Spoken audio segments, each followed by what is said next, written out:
أعوذ بالله من الشيطان الرجيم. بسم الله الرحمن الرحيم. ومن أحسن قولا ممن دعا إلى الله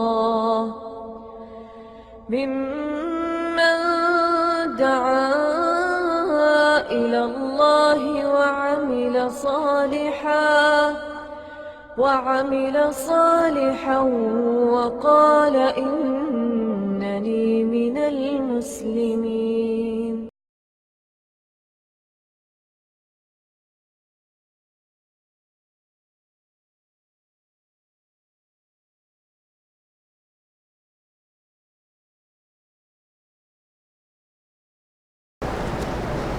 بسم الله الرحمن الرحيم. إن الحمد لله نحمده ونستعينه ونستغفره ونعوذ بالله من شرور أنفسنا ومن سيئات أعمالنا. من يهده الله فلا مضل له ومن يضلل فلا هادي له. وأشهد أن لا إله إلا الله وحده لا شريك له وأشهد أن محمدا عبده ورسوله. أما بعد فإن خير الحديث كتاب الله وخير الهدي هدي محمد صلى الله عليه وسلم وشر الأمور محدثاتها وكل محدثة بدعة وكل بدعة ضلالة وكل ضلالة في النار. رب اشرح لي صدري ويسر لي أمري واحلل عقدة من لساني يفقهوا قولي. رب أعوذ بك من همزات الشياطين وأعوذ بك رب أن يحضرون. اعوذ باللہ السمیع العلیم من الشیطان الرجیم. وَلَقَدْ أَنزَلْنَا إِلَيْكُمْ آيَاتٍ مُبَيِّنَاتٍ وَمَثَلًا مِّنَ الَّذِينَ خَلَوْا مِن قَبْلِكُمْ وَمَوْعِظَةً لِّلْمُتَّقِينَ. اللہ نور السماوات والارض مثل نورہ کمشکاۃ فیہا مصباح المصباح فی زجاجہ الزجاجۃ کأنہا کوکب دری یوقد من شجرۃ مبارکۃ زیتونۃ لا شرقیۃ ولا غربیہ یکاد زیتها یضیء ولو لم تمسسہ نار نور علی نور یہدی اللہ لنورہ من یشاء وَيَضْرِبُ اللَّهُ الْأَمْثَالَ لِلنَّاسِ وَاللَّهُ بِكُلِّ شَيْءٍ عَلِيمٌ. یہ سورہ نور کی چند آیات ہیں جو کہ ابھی میں نے آپ کے سامنے پڑھی ہیں، اور ان آیات میں اللہ رب العزت نے جو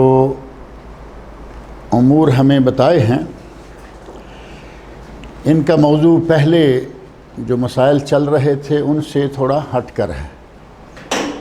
اس صورت کے شروع میں اس کا تعارف کرواتے ہوئے میں نے عرض کیا تھا کہ صورت نور میں خواتین کے مسائل بہت زیادہ ہیں، عورتوں کے مسائل کی اس میں کثرت ہے، اور عورتوں کے مسائل میں وہ باتیں قدر تفصیل سے آپ کے سامنے آ گئیں کہ عورت کو کن کے سامنے زینت ظاہر کرنا جائز ہے اور کن کے سامنے جائز نہیں ہے، کون کون محرم ہیں اور کون کون غیر محرم ہیں. اور پھر اللہ رب العزت نے حکم دیا کہ جس عورت کا شوہر نہ ہو، وہ کنواری ہو، وہ بیوہ ہو یا مطلقہ ہو، اگر کسی عورت کا شوہر نہیں ہے تو اس کا نکاح کر دو. اور نکاح کرنے کے لیے ہمارے یہاں جو عموماً معیار مقرر ہے کہ لڑکی کا نکاح کرنا ہے تو اس کے لیے گھوڑے گاڑی اور یہ اور وہ کاریں بنگلے، نبی صلی اللہ علیہ وسلم نے اس طرح کا کوئی معیار ہمیں نہیں بتایا، بلکہ آپ کا ارشاد ہے صحیح حدیث میں اذا اتاکم من ترضون دینہ وخلقہ فزوجوہ. اگر تمہارے پاس کوئی ایسا آدمی آئے جس کا دین اور اخلاق یہ دو چیزیں تمہیں پسند ہیں تو اس کو بیٹی کا نکاح کر دو. دین اور اخلاق دو چیزیں نبی صلی اللہ علیہ وسلم نے صرف دیکھنے کا حکم دیا ہے. ہم جو کچھ اس کا دیکھتے ہیں اس میں دین اور اخلاق آتا ہی نہیں. ابھی کل کی بات ہے، کوئی صاحب بتا رہے تھے کہ لڑکی کی شادی کی، لڑکی کے بچے بھی ہو چکے ہیں، لڑکی بال بچے والی ہو گئی ہے، اور ابھی پتہ چل رہا ہے کہ اس کا شوہر کمیونسٹ ملحد ہے، یعنی اتنا بے دین ہے پرلے درجے کا، لیکن شادی اس کے ساتھ اہل سنت لڑکی کی کر دی گئی۔ ہمارے یہ معیار ہیں، جبکہ نبی صلی اللہ علیہ وسلم نے اس معیار کو بالکل کوئی حیثیت نہیں دی۔ دین ہے، اخلاق ہے، بچی کی شادی کر دو، اور دین اخلاق دونوں نہیں ہیں۔ اور آپ نے دیکھا کہ اس کے باپ کا بڑا بزنس ہے، اس کا یہ ہے، اس کا وہ ہے، بچے بھی ہو گئے، اور اس کے بعد جا کے پتہ چلا کہ یہ تو کمیونسٹ ہے، یہ تو ملحد ہے، بے دین آدمی۔ اب کیا ہوگا؟ اب سوائے اس کے اس کا کوئی حل نہیں ہے کہ ان کو دونوں کو فوراً الگ کر دیا جائے، اور جو بچے ہیں وہ ماں باپ کے دونوں کے شمار ہوں گے، کیونکہ مشتبہ یا جہالت میں آ کے یہ نکاح کیا گیا، بچوں کا اس میں کوئی قصور شمار نہیں ہوتا۔ اور اللہ رب العزت نے پھر فرمایا کہ اگر آپ کے پاس نیک مسلمان غلام ہیں، نیک مسلمان کنیزیں ہیں، تو ان کا بھی نکاح کر دو۔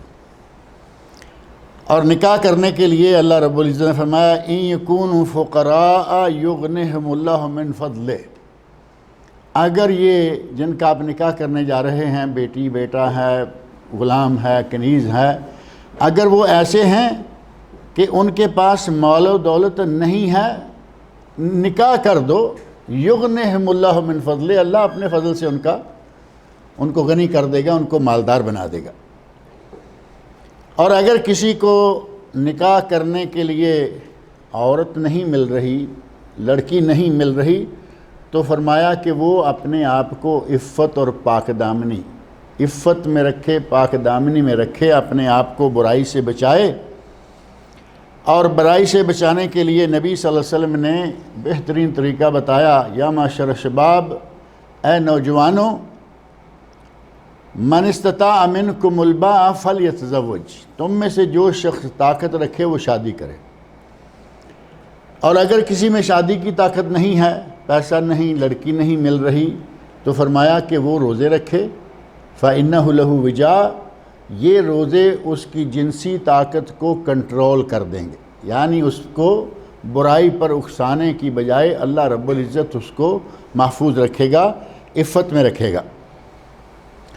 تو اللہ رب العزت نے یہ مختلف مسائل ذکر کر کے جو غلام اور کنیزیں ہیں ان کو آزاد کرنے کے لیے مکاتبت ایک میں نے ذکر کی تھی کہ اگر وہ لکھ کے دیتے ہیں کہ اتنے ہزار اتنے عرصے میں ہم دے دیں گے، ہمیں آزاد کر دو، تو ان کو آزاد کر دو، لکھ لو، آزاد کر دو۔ اگر ہو سکے تو اپنے مال میں سے بھی ان کے ساتھ تعاون کرو، یعنی 20,000 مثلا لکھا ہے تو ان سے 5-10,000 چھوڑ کر باقی کے جو ہیں وہ لے لو اور ان کو آزادی دے دو۔ ابھی جو میں نے آیت پڑھی ہے وَلَقَدْ أَنزَلْنَا إِلَيْكُمْ آيَاتٍ مُبَيِّنَاتٍ، اس میں اللہ رب العزت نے ارشاد فرمایا ہے کہ ہم نے تم پر روشن اور واضح آیات نازل کی ہیں۔ قرآن کریم کی آیات، قرآن کریم کے احکام، قرآن کریم میں اور شریعت اسلامیہ میں جو نبی اکرم صلی اللہ علیہ وسلم نے ہمیں شریعت دی ہے، اس کے سارے احکام بڑے واضح ہیں۔ نماز، روزہ، حج، زکوٰۃ، اور اس کے بعد زندگی کے جتنے بھی معاملات میں ہیں، کہیں کوئی غموض پردہ نہیں، صاف ستھرے، کھلے ہوئے اور آسان فہم۔ تو قرآن کریم کی آیات خاص طور پر بڑی آسان ہے۔ ہمارے یہاں تو ایک ہوا بنا دیا کہ قرآن کریم کو کہتے ہیں جی تم قرآن کریم نہیں سمجھ سکتے۔ اب قرآن کریم کن کے لیے نازل کیا گیا ہے؟ مولویوں کے لیے؟ قرآن کریم مسلمانوں کے لیے۔ قرآن کریم کے مخاطب کافر بھی اور مسلمان بھی، کافر سمجھ لیتے ہیں، مسلمان نہیں سمجھتے۔ اس کی کیا وجہ ہے؟ آپ نے دیکھا کتنے لوگ کافر ہیں جو قرآن پڑھ کے مسلمان ہوتے۔ پچھلے دنوں بلکہ پچھلے سالوں جن دنوں نبی اکرم صلی اللہ علیہ وسلم کے کارٹون بنائے گئے، ٹیررسٹ ثابت کرنے کے لیے گستاخانہ خاکے تیار کیے گئے، بنائے گئے، اور اس بدبخت نے ابھی پھر اعلان کر دیا تھا، اور اللہ رب العزت کا احسان ہوا، مسلمانوں کی طرف سے کچھ پریشر ہوا اور اس نے وقتی طور پر ان کو اس پروگرام کو کینسل کر دیا ہے۔ لیکن اس کے بکواس میں یہ چیز شامل ہے کہ وقتی طور پر پوسٹ پونڈ کیا ہے، کینسل نہیں کیا۔ تو اس کا معنی یہ کہ کبھی پھر وہ شرارت کرے گا، لیکن اللہ مسلمانوں کو ہمت دے، وہ دوبارہ اس کا گلا انشاءاللہ دبوچیں گے۔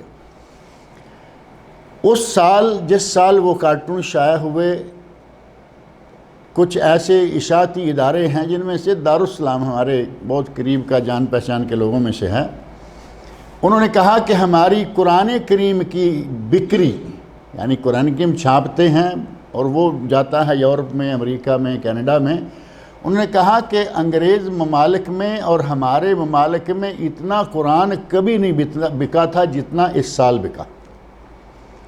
خریدنے کا سبب کیا تھا؟ لوگوں نے یہ سوچا کہ مسلمانوں کے نبی کو ٹیررسٹ کر رہے ہیں اور مسلمان اپنے نبی کو کہتے ہیں کہ وہ رحمت للعالمین ہے، تو یہ چیک تو کریں یہ کتاب کیا کہتی ہے اور یہ مسلمانوں کا دین کیا ہے۔ اتنے کبھی کسی سال مسلمان نہیں ہوئے جتنے اس سال لوگ قرآن کریم پڑھ کر مسلمان ہوئے۔ کافر قرآن پڑھے تو سمجھ جائے اور مسلمان قرآن نہ پڑھے اور مولوی پڑھنے نہ دے، کتنی عجیب بات ہے۔ کہیں گے جی تم قرآن نہیں سمجھ سکتے، انگریز سمجھ لے، جو انگریزوں میں پیدا ہوا، انگریزوں میں پلا بڑا، کافروں ماؤں کا دودھ پیا، کافروں کی گود میں پلا، ہوش سنبھالا، قرآن پڑھا، اسلام لے آیا، اسلام کو سمجھ گیا۔ ہم مسلمانوں کے گھر پیدا ہوں، مسلمان ماں کی کوکھ میں رہیں، مسلمان ماں کا دودھ پئیں، مسلمان ماں کے ہاتھوں پرورش پائیں، اور ہم قرآن نہیں پڑھ سکتے؟ کیا یہ بات معقول ہو سکتی ہے؟ ہمارے مولویوں نے دراصل ہمیں ڈرا رکھا ہے۔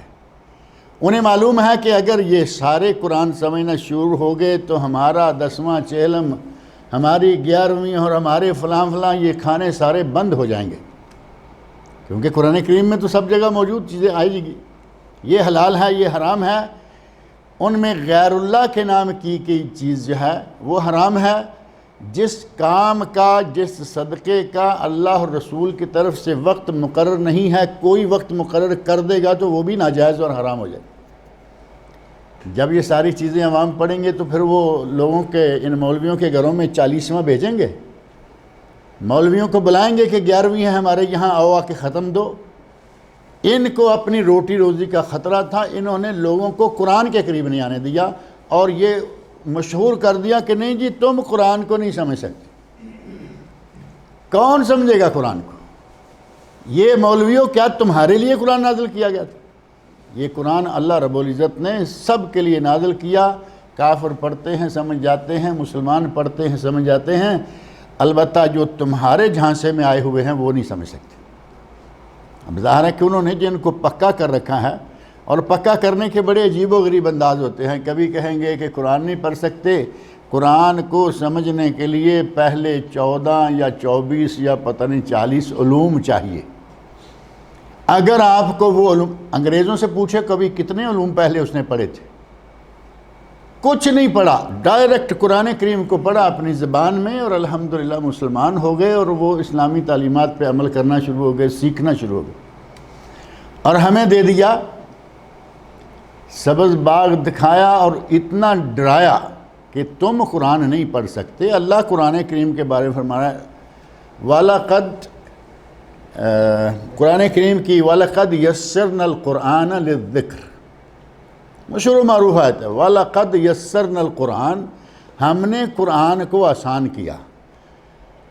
ہمارے پاک و ہند میں ایک بچوں کے لیے قاعدہ جو شائع ہوتا ہے، پرنٹ کرتے ہیں، اس کا نام کیا ہے؟ یسرنا القرآن۔ اس قاعدے کا نام ہی یسرنا القرآن ہے۔ ہم نے اپنے بچپن میں وہی دیکھا پڑھا، اسی سے شروع ہوئے۔ یسرنا القرآن، ہم نے قرآن آسان کیا، قاعدے کا نام بھی وہ رکھا، اور اس سے آگے بڑھتے ہوئے قرآن کریم پڑھنا شروع ہو جاتے۔ مولوی وہ قاعدہ بھی پڑھا رہا ہے، وہ قاعدہ پڑھا رہا ہے، اور ساتھ اپنے شاگردوں کہہ رہے ہیں کہ قرآن سمجھنا تمہارے بس میں نہیں، یعنی تم قاعدہ پڑھو اس کے بعد قرآن کریم کی تلاوت شروع کر دو، اس کے معنی میں نہیں جانا، یہ تمہارے بس میں نہیں ہے، یہ صرف مولویوں کے لیے نازل کیا گیا تھا۔ پتہ نہیں یہ اللہ کے سامنے کیا منہ دکھائیں گے جا کے کہ ہم نے لوگوں کو کیا سکھلایا تھا۔ قرآن کریم کی آیات، قرآن کریم کے مسائل، شریعت کے احکام بہت آسان ہیں، اس میں کوئی غموض نہیں، کوئی ایسی باتیں نہیں ہیں کہ آدمی کہے سمجھ بھی نہیں آ سکتے۔ کچھ آیات ایسی ہیں جن کو مشتبہات کہا جاتا ہے، اور اس کے لیے مفسرین قرآن کی تفسیریں، اور آپ کو مشتبہات میں جانے کی ضرورت ہی کیا ہے؟ آپ کو نماز کے مسائل چاہیے، قرآن کریم میں جہاں جہاں نماز کا ذکر ہے پڑھیے، نبی اکرم صلی اللہ علیہ وسلم کی احادیث میں نماز کی تفصیل موجود ہے۔ زکوٰۃ کے مسائل چاہیے، آپ کیوں ان مسائل میں جائیں گے جس کو سمجھنا ذرا تھوڑا عقل سے کام لینا پڑے گا، وہاں جانے کی۔ اور جو آدمی مشتبہ آیات کے پیچھے لگتا ہے وہ عموماً یا تو گمراہ ہو جاتا ہے، یا وہ پہلے ہی کچھ اسی طرح کا ہوتا ہے کہ وہ کسی نہ کسی طرح کیڑے نکالنے کے چکر میں۔ اللہ رب العزت نے ارشاد ہے وَلَقَدْ أَنزَلْنَا إِلَيْكُمْ آيَاتٍ مُبَيِّنَاتٍ، ہم نے تم پر بالکل واضح اور روشن کھلی ہوئی آیات نازل کی۔ اللہ کہے کھلی ہوئی آیات، اللہ کہے واضح اور روشن آیات، اللہ کہے آسان قرآن، مولوی نہیں ماننے کے لیے تیار کہ نہیں جی قرآن تم نہیں سمجھ سکتے۔ اللہ نے ہمارے لیے قرآن کریم کو آسان کیا، سمجھنے کے لیے اس میں کوئی مشکل ایسی نہیں ہے۔ اور پھر ساتھ ہی جہاں تفصیل نہیں ہے، اللہ رب العزت نے نبی صلی اللہ علیہ وسلم کو مفسر بنا کے بھیجا، صرف قرآن نازل نہیں کیا بلکہ ساتھ ہی نبی بھی مبعوث کیا کہ جہاں تفصیل نہیں تفصیل آپ بیان کر دیں۔ نبی صلی اللہ علیہ وسلم دنیا میں چلتا پھرتا قرآن تھے۔ آپ نماز کے مسائل لے لیں، قرآن کریم میں تقریباً 80 مرتبہ نماز کا ذکر ہے، کم و بیش 80 مرتبہ نماز کا ذکر آیا، لیکن کیسے، کب، کتنی رکعتیں، ایک رکعت میں کیا، وہ سارے کے سارے مسائل قرآن کریم میں نہیں ہیں، تو وہ کہاں سے لیں گے؟ حدیث رسول صلی اللہ علیہ وسلم سے۔ اب مشکل کیا رہی؟ اور یہاں دوسری پارٹی کا بھی ذکر کر دیں جو کہتے ہیں کہ ہمیں قرآن کافی ہے، ہمیں حدیث کی ضرورت نہیں ہے۔ اب بتائیے یہ سارے مسائل نماز، روزہ، حج، زکوٰۃ کہاں سے لیں گے؟ یہ قرآن نے 80 مرتبہ کہا نماز پڑھو، اب کیسے نماز پڑھتے ہیں؟ وہ ساری باتیں ان کو حدیث سے لینا پڑتی ہیں۔ جو جی میں آتا ہے لے لیتے ہیں، جس کا جی نہیں چاہتا یا جن باتوں میں آ کے کچھ کرنا پڑتا ہے ان کا انکار کر دیتے ہیں، کہتے ہیں ہمیں حدیث ہی نہیں چاہیے۔ اگر حدیث کوئی نہیں لے گا تو اس کو یہ قرآن بھی کچھ نہیں دے سکے گا۔ حدیث کن لوگوں کے ذریعے ہم تک پہنچی؟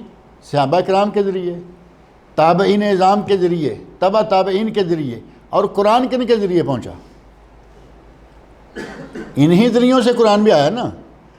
قرآن بھی پہلے نبی صلی اللہ علیہ وسلم پر نازل ہوا، صحابہ کرام نے اس قرآن کو آگے پہنچایا، تابعین نے ان سے آگے، تبع تابعین نے ان سے آگے۔ آج ہمارے پاس یہ قرآن ہے تو ہم نے نبی صلی اللہ علیہ وسلم سے نہیں لیا، یہ نسخہ پرنٹ ہو کے نبی صلی اللہ علیہ وسلم کی طرف سے نہیں آیا، اس کو انہی راویوں نے ہم تک پہنچایا جن راویوں نے حدیث بھی ہم تک پہنچائی۔ اس میں اتنا اچنبے والا مسئلہ کیا تھا؟ لیکن اللہ رب العزت جس کے مقدر میں ہدایت نہ ہو، اللہ اس کو ایسے مقام پر ہی رکھتا ہے جہاں وہ چاہتا ہے۔ انہوں نے ایک ہی بس رٹ بنا لی، ہمیں قرآن کافی، ہمیں قرآن کافی۔ قرآن کافی نہیں ہو سکتا۔ اللہ نے قرآن کو سمجھانے کے لیے نبی مبعوث فرمایا۔ قرآن کو سمجھنا ہے تو نبی کے ساتھ رابطہ کرنا ہوگا، نبی کی احادیث کو دیکھنا ہوگا۔ قرآن کی آیت میں اصول ہیں، نبی صلی اللہ علیہ وسلم کے پاس اس کی شرح ہے، تفصیل ہے۔ اللہ رب العزت نے فرمایا وَلَقَدْ أَنزَلْنَا إِلَيْكُمْ آيَاتٍ مُبَيِّنَاتٍ، ہم نے تم پر روشن، واضح اور کھلی ہوئی آیات نازل کی۔ وَمَثَلًا مِّنَ الَّذِينَ خَلَوْا مِن قَبْلِكُمْ، اور کچھ مثالیں دی تم سے پہلے لوگوں کی جو تم سے پہلے جا چکے ہیں، پہلی قومیں، پہلی قوموں کی مثالیں قرآن کریم میں موجود ہیں، پہلے انبیاء کی باتیں موجود ہیں۔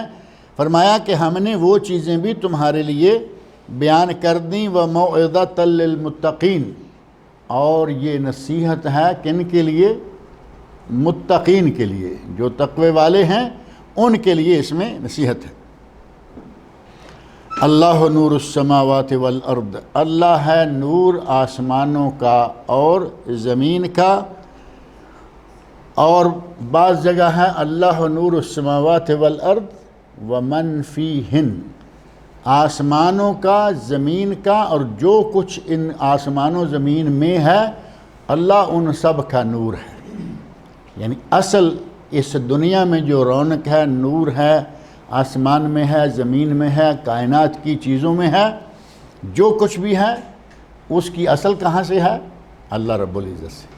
اللہ نور السماوات والارض، اللہ نور ہے زمینوں کا، آسمانوں کا۔ اور نبی اکرم صلی اللہ علیہ وسلم ایک دعا مانگا کرتے تھے، اس دعا میں بھی یہ الفاظ موجود ہیں، اس میں ہے وَلَكَ الْحَمْدُ، اے اللہ تیرے لیے ہر طرح کی تعریفیں ہیں، انت نور السماوات والارض ومن فیہن، تو آسمانوں کا، زمین کا اور جو کچھ ان میں ہے ان سب کا تو نور ہے۔ صحیح بخاری اور صحیح مسلم میں یہ حدیث موجود۔ گویا کہ اللہ آسمانوں کا، زمینوں کا، جو کچھ ان میں ہے ان سب کا نور ہے۔ وَمَثَلُ نُورِهِ كَمِشْكَاةٍ، یعنی اللہ نور، اللہ کا حجاب نور، اللہ کا دین نور، اللہ کی شریعت، اللہ کی کتاب نور، ہر چیز نور ہے۔ اور اس نور کی مثال اللہ نے کیسے دی؟ فرمایا مَثَلُ نُورِهِ كَمِشْكَاةٍ فِيهَا مِصْبَاحٌ، اللہ کے نور کی یا نور کی مثال ایسے ہے کہ جیسے کوئی چراغ ہو، جیسے کوئی شیشہ ہو، بلکہ جیسے کوئی طاق ہو۔ ابھی یکے بعد دیگرے، دیوار میں طاق ہوتا ہے جہاں عموماً دیا چراغ رکھا جایا کرتا تھا۔ ابھی تو طاق آ گئے نا، چھتوں میں پھنسے ہوئے اور جگہ جگہ گلیوں میں لٹکتے ہوئے بلب جو ہے، ان کے لیے اب کہاں طاق کی ضرورت ہے۔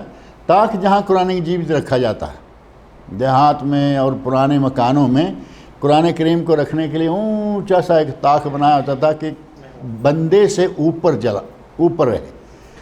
اور کبھی کبھی اتنا اونچا ہوتا تھا کہ عام آدمی کا وہاں ہاتھ ہی نہیں جاتا، نیچے کوئی چیز رکھ کے وہاں قرآن جی رکھتے تاکہ بے ادبی نہ ہو اور سارا سال قرآن ہاتھ سے نکل جاتا۔ رمضان آئے گا تو قرآن اتاریں گے، یا درمیان میں کبھی کسی کو قسم دینا ہے تو اس کے ہاتھ میں قرآن دیں گے، ورنہ قرآن پڑا ہوا ہے۔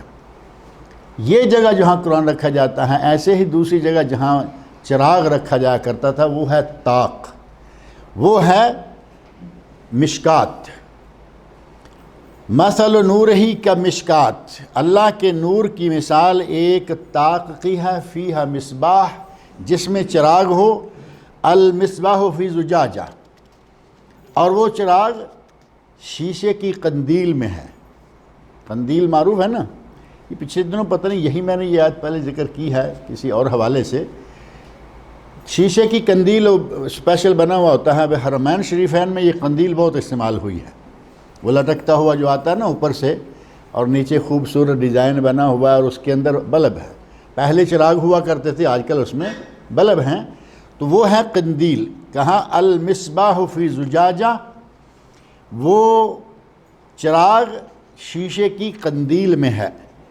الزجاجہ تو کأنہا کوکب دری، اور وہ شیشہ، وہ قندیل جو ہے وہ اس طرح ہے جیسے کوئی چمکتا ہوا ستارہ، جو آسمان پہ ستارے چمک رہے ہیں اس طرح وہ خوب چمکدار قسم کا شیشہ ہے اس کا۔ یوقد من شجرۃ مبارکہ، یہ تیل جو ہم یہاں عموماً سرسوں کا تیل ڈایا کرتے تھے، پھر ایک کیروسین آئل آیا، اس کے ساتھ دیے جلا کرتے تھے، چراغ جلا کرتے تھے، آہستہ آہستہ وہ کھاتے ختم ہوتے گئے۔ ابھی بھی مزاروں درباروں پر وہ تیل استعمال ہوتا ہے، لیکن کہاں؟ دور دیہاتی علاقوں میں۔ مزار کے اوپر آج بھی تیل رکھ کے آ جاتے ہیں، رات کو جا کے اس کو دیا سلائی لگا کے جلا کے بھی آتے ہیں، تاکہ 5-6 فٹ زمین کے نیچے جس کو دبا کے آئے ہوئے ہیں اس کو روشنی رہے۔ روشنی جائے گی اس کے نیچے، قبر اوپر ہے، اپنے ہاتھوں 5 فٹ 4 فٹ 3 فٹ زمین کے اندر لحد بنا کر اپنی میت کو وہاں رکھا ہے۔ وہ میت چاہے ولی اللہ کی کیوں نہ ہو، لیکن مٹی کو تو ولی اور غیر ولی کا پتہ نہیں ہے نا۔ مٹی نے تو راہ روک رکھا ہے روشنی کا، اوپر آ کے روشنی جلا کے تیل ڈال کے دیے میں باقاعدہ تیل بدلتے رہتے ہیں، اور جیسے ہی تھوڑا وقت گزرتا ہے کتے کا داؤ چلتا ہے، وہ جا کے تیل پی کے آ جاتا ہے اور دیے کو پھینک کے آ جاتا ہے۔ حضرت سرکار جو بھی ہیں نیچے، ان کو کتے کو روکنے کی توفیق نہیں ہے کہ میرے اوپر سے دیا نہ گراؤ، میرے اوپر جلتے ہوئے دیے کا تیل مت پیو۔ اس کے اوپر کچھ پیسے بھی ڈال کے جایا کرتے ہیں۔ یہ جو بڑے بڑے دربار ہیں وہاں تو لاکھوں کی آمدنی ہوتی ہے نا. جو ہمارے چھوٹے چھوٹے دیہات میں ہوتے تھے وہاں 4 آنے 6 آنے 8 آنے کچھ نہ کچھ ڈال کے جاتے تھے, اور جیسے ہی کسی نوجوان کا داؤ چلتا وہ وہاں سے اٹھا کے لے جا کرتے. سرکار اپنا خزانہ نہیں بچا سکتے, سرکار اپنی روشنی کا انتظام نہیں بچا سکتے, کتے کھا جاتے پی جاتے, لڑکے اٹھا کے لے جاتے ہیں, تمہارا ہمارا کیا وہ سنواریں گے؟ جو اپنا کچھ نہیں کر سکتے وہ کسی کا کیا کریں گے؟ لیکن ایسی مت ماری گئی, ایسا دماغ خراب ہوا کہ نہیں جی وہ سارا کچھ کر سکتے ہیں. اللہ نے فرمایا یوقد من شجرۃ مبارکہ, وہ دیا وہ چراغ جو کہ اس قندیل کے اندر ہے وہ روشن کیا جاتا ہے ایک مبارک درخت کے تیل سے. مبارک درخت کا تیل کون سا ہے؟ زیتون. زیتون کے تیل سے, لا شرقیت ولا غربیہ. وہ زیتون کا تیل نہ مشرقی ہے نہ مغربی. ایسا نہیں ہے کہ وہ مشرق میں ہوتا ہے اور اس کو ایک وقت دھوپ لگتی ہے دوسرے میں نہیں, مغرب میں ہوتا ہے ایک وقت دھوپ ملتی ہے دوسرے میں نہیں, بلکہ اللہ نے فرمایا کہ وہ ایسی جگہ پر پودا ہے جہاں اسے صبح شام سارا دن دھوپ لگتی ہے. اور باغبانی کے ماہرین کا کہنا ہے کہ جس پودے کو, پھل والے پودے کو سارا دن دھوپ ملے اس پودے کا پھل بہت اچھا ہوتا ہے. یہ باغبانی والے اور ہمارے دیہات کے جو عام کھیتی باڑی کرنے والے لوگ ہیں ان کے پاس ظاہر ہے کہ باغ بھی ہوتے ہیں, انہیں معلوم ہے کہ جو پودا سارا دن دھوپ میں رہتا ہے وہ پودا پھل اچھا دیتا ہے. اور اگر کسی پودے کو آدھا دن دھوپ رہتی ہے آدھا دن سایہ رہتا ہے اس کے برابر اس کا پھل جو ہے وہ نہیں ہوتا, بلکہ جو پورا سائے میں رہنے والا پودا ہے اس پہ پھل لگتا ہی نہیں. اللہ رب العزت کا انتظام ہے. دھوپ کی یا سورج کی اتنی اہمیت ہے غلے میں, پھلوں میں اور پھولوں میں. اللہ نے فرمایا کہ زیتون وہ جو نہ مشرقی نہ مغربی بلکہ کھلے میدان میں ہر وقت اس کو پورا دن روشنی سورج کی ملتی ہے, اس کا پھل بہترین ہوتا ہے. یکاد زیتھا یضیء ولو لم تمسسہ نار. اور وہ تیل اتنا چمکدار ہے کہ ایسے لگتا ہے کہ آگ لگائے بغیر یہ ابھی خود ہی جل اٹھے گا. دیے کو تو جلانا پڑتا ہے نا, ماچس لگائی, بتی کو جا کے دکھائی اور اس میں آگ لگ گئی, جلنا شروع ہو گئی. اللہ نے فرمایا کہ وہ تیل اتنا خوبصورت ہے. زیتون کا تیل تو آپ دیکھتے ہی ہیں نا, زیتون کے تیل کو کسی بھی قسم کا کوئی رنگ دینے کی کوئی ضرورت نہیں ہوتی. آپ دیکھتے ہیں کہ جو کہتے ہیں نہیں خالص زیتون کا تیل ہے وہ کتنا خوبصورت رنگ اس کا, نہ اورنج کلر کا پیلا ہوتا ہے نہ پیلے کلر کا پیلا, بڑے خوبصورت رنگ کا ہوتا ہے. اور اللہ نے فرمایا وہ ایسے لگتا ہے تیل کہ جیسے دیا سلائی دکھائے بغیر ہی وہ تیل خود جلنا شروع ہو جائے گا, روشنی دینا شروع ہو جائے گا. ولو لم تمسسہ نار, اگرچہ اسے آگ نہ دکھائی جائے, دیا سلائی نہ بھی دکھائی جائے. نور علی نور, ایک سے بڑھ کر ایک, یعنی شیشہ ہے, قندیل ہے, اس میں چراغ ہے, اور جس طرح دن میں چمک ہوتی ہے آسمان پہ جس طرح ستارے چمکتے ہیں اس طرح کے چمکدار تیل اور چمکدار روشنیاں, یہ ساری چیزیں ایک جگہ جب اکٹھی ہو جائیں تو وہ جگہ بقعہ نور بنے گی یا نہیں؟ یعنی ہر طرف نور ہی نور ہوگا. اللہ رب العزت نے یہ مثال دیتے ہوئے فرمایا یہد اللہ لنورہ من یشاء, اللہ جس کے لیے چاہتا ہے اسے اس نور کی ہدایت دیتا ہے. یعنی اللہ کا نور, اللہ کا دین, اللہ کا نور, اللہ کی شریعت, نبی اکرم صلی اللہ علیہ وسلم کی بھیجی ہوئی شریعت, یہ بھی نور ہے. نور سے مراد قرآن کریم بھی ہے. نور نبی اکرم صلی اللہ علیہ وسلم کو بھی ہدایت کا نور قرار دیا گیا. اور فرمایا کہ اللہ جسے چاہتا ہے یہد اللہ لنورہ من یشاء, اللہ جسے چاہتا ہے اسے اپنے نور کی ہدایت دیتا ہے. ایمان اور علم اور دین اور شریعت یہ چیزیں اللہ رب العزت اسے عطا کرتا ہے جو ان کو حاصل کرنا چاہتا ہے. قرآن کریم میں آپ دیکھتے ہیں کہ بارہا آتا ہے کہ جسے اللہ ہدایت دے اسے کوئی گمراہ نہیں کر سکتا, جسے اللہ گمراہ کر دے اسے کوئی ہدایت نہیں دے سکتا. اب یہاں ایک بات ذہن میں رکھیں کہ اللہ ایسے ہی نہیں کسی کو گمراہ کر دے، اللہ تو چاہتا ہے کہ سارے لوگ صحیح رہیں، اور ایسے بھی نہیں کہ اللہ ہر کسی کو پکا شریعت کا پابند بنا دے۔ اس کا مطلب تو جبر ہوئی نا، اسلام میں جبر نہیں۔ اللہ نے دو راستے بتا دیے، کہا کہ یہ راستہ اہل خیر کا جنت میں لے جانے والا راستہ ہے، اور یہ راستہ اہل شر کا جہنم میں پہنچانے والا راستہ ہے۔ اے میرے بندو، جس راستے پہ چلنا ہے اب تمہارا اختیار ہے۔ وَهَدَيْنَهُ النَّجْدَيْنِ، ہم نے اسے دو راستے دکھا دیے، اور ساتھ ہی فرمایا کہ ہم نے اسے دو راستے بتا دیے، اما شاکرن و اما کفورا، چاہے تو شکر گزار بننے والا بن جائے، چاہے تو انکار و کفر کرنے والا بن جائے۔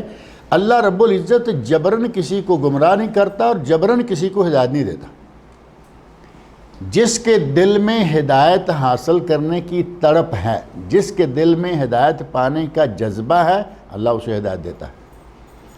اور جس کے دل میں تمام تر وسائل موجود ہیں، نبی موجود ہے، نبی کی احادیث موجود ہیں، قرآن کریم موجود ہے، ان کو بیان کرنے والے موجود ہیں، اسے ساری تعلیمات پہنچتی ہیں، اور ہر حال میں وہ انکار پہ اڑا ہوا ہے۔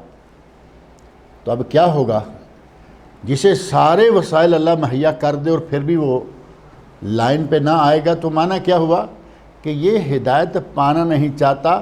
یہ وہ درجہ ہے جس پہ آتا ہے ختم اللہ علی قلوبہم، اللہ نے ان کے دلوں پر مور لگا دی، اب اس میں ہدایت داخل ہی نہیں ہو سکتی، کیونکہ اللہ نے سارے وسائل مہیا کرنے کے بعد بالآخر آ کے یہ مور لگائی کہ اب اس لائق نہیں ہے کہ اس کو مزید ہدایت کے لیے کوئی موقع دیا جا سکے۔ یہی ہے ختم اللہ علی قلوبہم، اللہ نے ان کے دلوں پر مور لگا دی ہے۔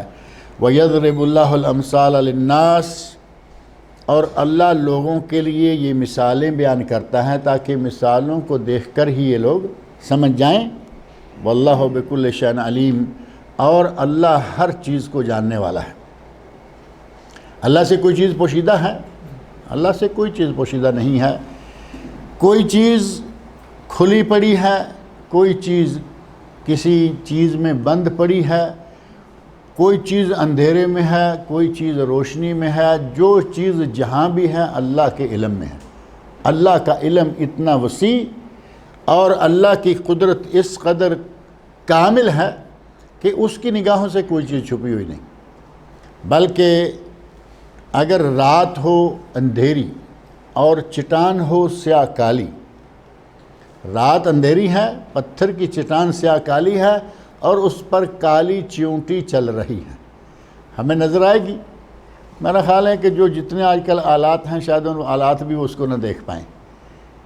اللہ رب العزت اس چیونٹی کے چلنے سے جو قدموں کی آہٹ بن سکتی ہے، اللہ آہٹ بھی سنتا ہے، اس کے قدموں کی حرکت چلتے ہوئے بھی دیکھتا ہے۔ اس سے کیا چیز پوشیدہ ہو سکتی ہے؟ اللہ رب العزت فرمایا واللہ بکل شیء علیم، اللہ ہر چیز کو جاننے والا، ہر چیز کا علم رکھنے والا ہے۔ اللہ رب العزت سے میری دعا ہے کہ وہ ہمیں قرآن کریم پڑھنے، سننے، سمجھنے اور اس کے احکام پر عمل کرنے کی توفیق عطا فرمائے۔ اللہ تعالی ہمیں ان مولویوں کے جھانسوں سے بچائے جو ہمیں قرآن کریم سے دور کرنے کے چکر میں رہتے ہیں اور اپنے چہلم ساتے دسویں سیدھے کرنے کے لیے قرآن کریم کو مشکل ترین بتا دیتے ہیں۔ اب بات کو دہرانے کی ضرورت تو نہیں ہے نا، کافر کوئی علم نہیں جانتا، قرآن سمجھ لیتا ہے، مسلمان جو ہے وہ قرآن نہیں سمجھ سکتا، یہ کیسے ہو سکتا ہے؟ اللہ تعالیٰ ان مولویوں کو ہدایت عطا فرمائے۔ یہ ہمارے ہندوپاک یہ دین جو ہندوپاک میں آیا ہے کہ اولیاء کرام سے آیا، یہ باتیں کہی جاتی رہی ہیں اور کبھی کبھی اب بھی کوئی نہ کوئی کہہ دیتا ہے۔ اب جب اولیاء کرام کا نام لیتے ہیں تو اولیاء پھر وہی نکلتے ہیں جن کی قبروں پر آج شرک ہو رہا ہے، وہ شاید اولیاء ہی ہوں گے، اور کچھ باتیں ایسی عجیب قسم کی کر دیتے ہیں۔ پچھلے دنوں ایک بڑی بات مشہور ہوئی تھی کہ پاکستان میں ایک نصرت فتح علی خان قوال گزرے ہیں، کہاں کہ ان کی قوالی پر اتنے لاکھ انگریز مسلمان ہوئے، وہ کہاں ہیں؟ وہ جو اتنے لاکھ انگریز مسلمان ہوئے تھے وہ کہاں ہیں؟ اس طرح بات کر دی بھائی یہ اسلام پھیلا تو صرف صوفیہ اولیاء پہلی بات یہ ہے کہ اسلام میں تصوف کا کوئی تصور ہی نہیں، اور زیادہ تر ہمارے اولیاء جو نام سے گنے جاتے ہیں وہ سارے صوفی تھے۔ شیخ الاسلام ابن تیمیہ رحمۃ اللہ کہتے ہیں کہ صوفی گمراہ ہوتے ہیں اور لوگوں کو گمراہ کرتے ہیں۔ وہ اسلام پھیلائیں گے لوگوں کو، وہ تو اپنا ہی وہ جو اسپیشل دین کو بنا کے لائے ہوئے ہیں وہی پھیلائیں گے، جن میں چلے کاٹنا، لوگوں کو چھوڑ چھاڑ کے کسی نہ کسی جگہ مراقبے میں پڑے رہنا، جن کا اسلام میں کوئی تصور نہیں ہے، ان لوگوں نے اسلام کا پھیلانا تھا۔ مشہور کر رکھا ہے، اسلام پھیلا، صحابہ کرام ہندوستان تک پہنچے، صحابہ کرام میں سے 13-14 صحابہ کرام کا ہندوستان میں آنا ثابت ہے۔ سب سے پہلی برکت یہ ہوئی کہ رسول اللہ صلی اللہ علیہ وسلم کے شاگرد ہندوستان میں آئے، اور اس کے بعد محمد بن قاسم کا پورا لشکر آیا۔ محمد بن قاسم کا لشکر دیبل، کراچی جہاں آج ہے، دیبل اترا، وہاں سے چلتے ہوئے ملتان تک آیا، سارے علاقے فتح کرتا ہوا آیا، جہاں جہاں آئے اپنی حکومت قائم کی۔ ہندو، سکھ، عیسائی دیکھ دیکھ کر مسلمان ہوتے رہے کہ اگر اسلام ایسا ہے، مسلمان ایسا ہے، تو ہم کس وجہ میں پڑے ہوئے؟ اس وقت یہ کہاں تھے اولیاء اللہ؟ یہ تو سارے پیدا ہی بعد میں آ کے ہو رہے ہیں، جن کے نام لے لے کے آج یہ لوگوں کو دھوکہ دیا جاتا ہے۔ اسلام کو اللہ کا دین جاننے والوں نے، اہل علم نے پھیلایا، اور اہل علم وہ اولیاء اللہ بھی ہوتے ہیں۔ اگر انہی معنوں میں کہا جائے کہ دین اولیاء نے پھیلایا ہے، تو اہل علم یقیناً اولیاء بھی ہوتے ہیں۔ اس موضوع پر کافی لکھا گیا ہے، باقاعدہ رسالے اور کتابیں موجود ہیں جو یہ دعویٰ کیا جاتا ہے کہ اولیاء نے پھیلایا ہے، اور اولیاء سے مراد وہ کیا ہے۔ ان کے اولیاء میں سے اگر کہا جائے کہ جو آدمی ننگا بیٹھا ہوا یہ اس کو ولی کہتے ہیں، ہمارے یہاں ہیں یا نہیں ایسے ولی؟ اب یہ آدمی دین پھیلائے گا جو خود ننگا بیٹھا ہوا ہے، جسے دین چھو کر بھی نہیں گزرا، جسے پتہ نہیں کہ دین کیا ہوتا ہے، اسلام کس چیز کا نام ہے، وہ تو حیوانوں کی زندگی گزار رہا ہے، اور یہ اسے ولی مان رہے ہیں۔ کپڑے کے بغیر کون ہوتے ہیں؟ گائے بھینس بکریاں حیوان ہوتے ہیں نا۔ حیدرآباد میں، پاکستان میں، ہر جگہ یہ پارٹیاں موجود ہیں۔ وہی نا، برہنہ شاہ اور کیا کیا نام رکھے ہوئے ہیں ان شاہوں نے۔ بابے بڑے ہیں یہ، ہاں جی، بابے، ننگے بابے، ننگا باوا۔ وہ کہتے ہیں کہ یہ گالیاں دے رہا ہے اور ہمارے لیے ان کی دعائیں بنتی جا رہی ہیں۔ وہی بات جس کے دل پہ اللہ مہر لگا دے، اس کا سنبھلنا، سمجھنا اور ہدایت پہ آنا بڑا مشکل ہو جاتا ہے۔ ان میں سے جو لوگ اس طرح کے ننگے گندے پر، اتنی بے حیائی عورتیں بھی گئی ہوئی ہیں نانگا شاہ کو دیکھنے یا اس سے کچھ مرادیں پانے کے لیے۔ ننگا مرد بیٹھا ہے، مان لیا، نچلے درجے پر مان لیا، لیکن مان لیا کہ مرد گئے ہیں، کوئی بات، عورتیں بھی۔ اور ایک کلپ دیکھا انتہائی شرمناک قسم کا، ننگے آدمی کو عورت کھانا کھلا رہی، عورت اسے کھانا کھلا رہی ہے، کچھ پیچھے دیکھ رہی ہیں اور وہ آ رہی ہیں، پتہ نہیں اپنی باری کے انتظار میں کیا۔ کلپ موجود ہے یہ ویڈیو پر۔ اللہ تعالیٰ ان لوگوں کو ہدایت دے۔ زور سے آمین کہیں، کیا معلوم آپ کی دعا قبول ہو جائے۔ ان الحمدللہ والصلاة والسلام علی رسول اللہ وعلی آلہ وصحبہ اجمعین ومن تبعہم بإحسان الی یوم الدین۔ اما بعد، بسم اللہ الرحمن الرحیم۔ ان معاویۃ بن الحکم رضی اللہ تعالی عنہ قال قال رسول اللہ صلی اللہ علیہ وسلم ان هذه الصلاة لا يصلح فيها شيء من كلام الناس انما هو التسبیح والتکبیر وقراءۃ القرآن، رواہ مسلم۔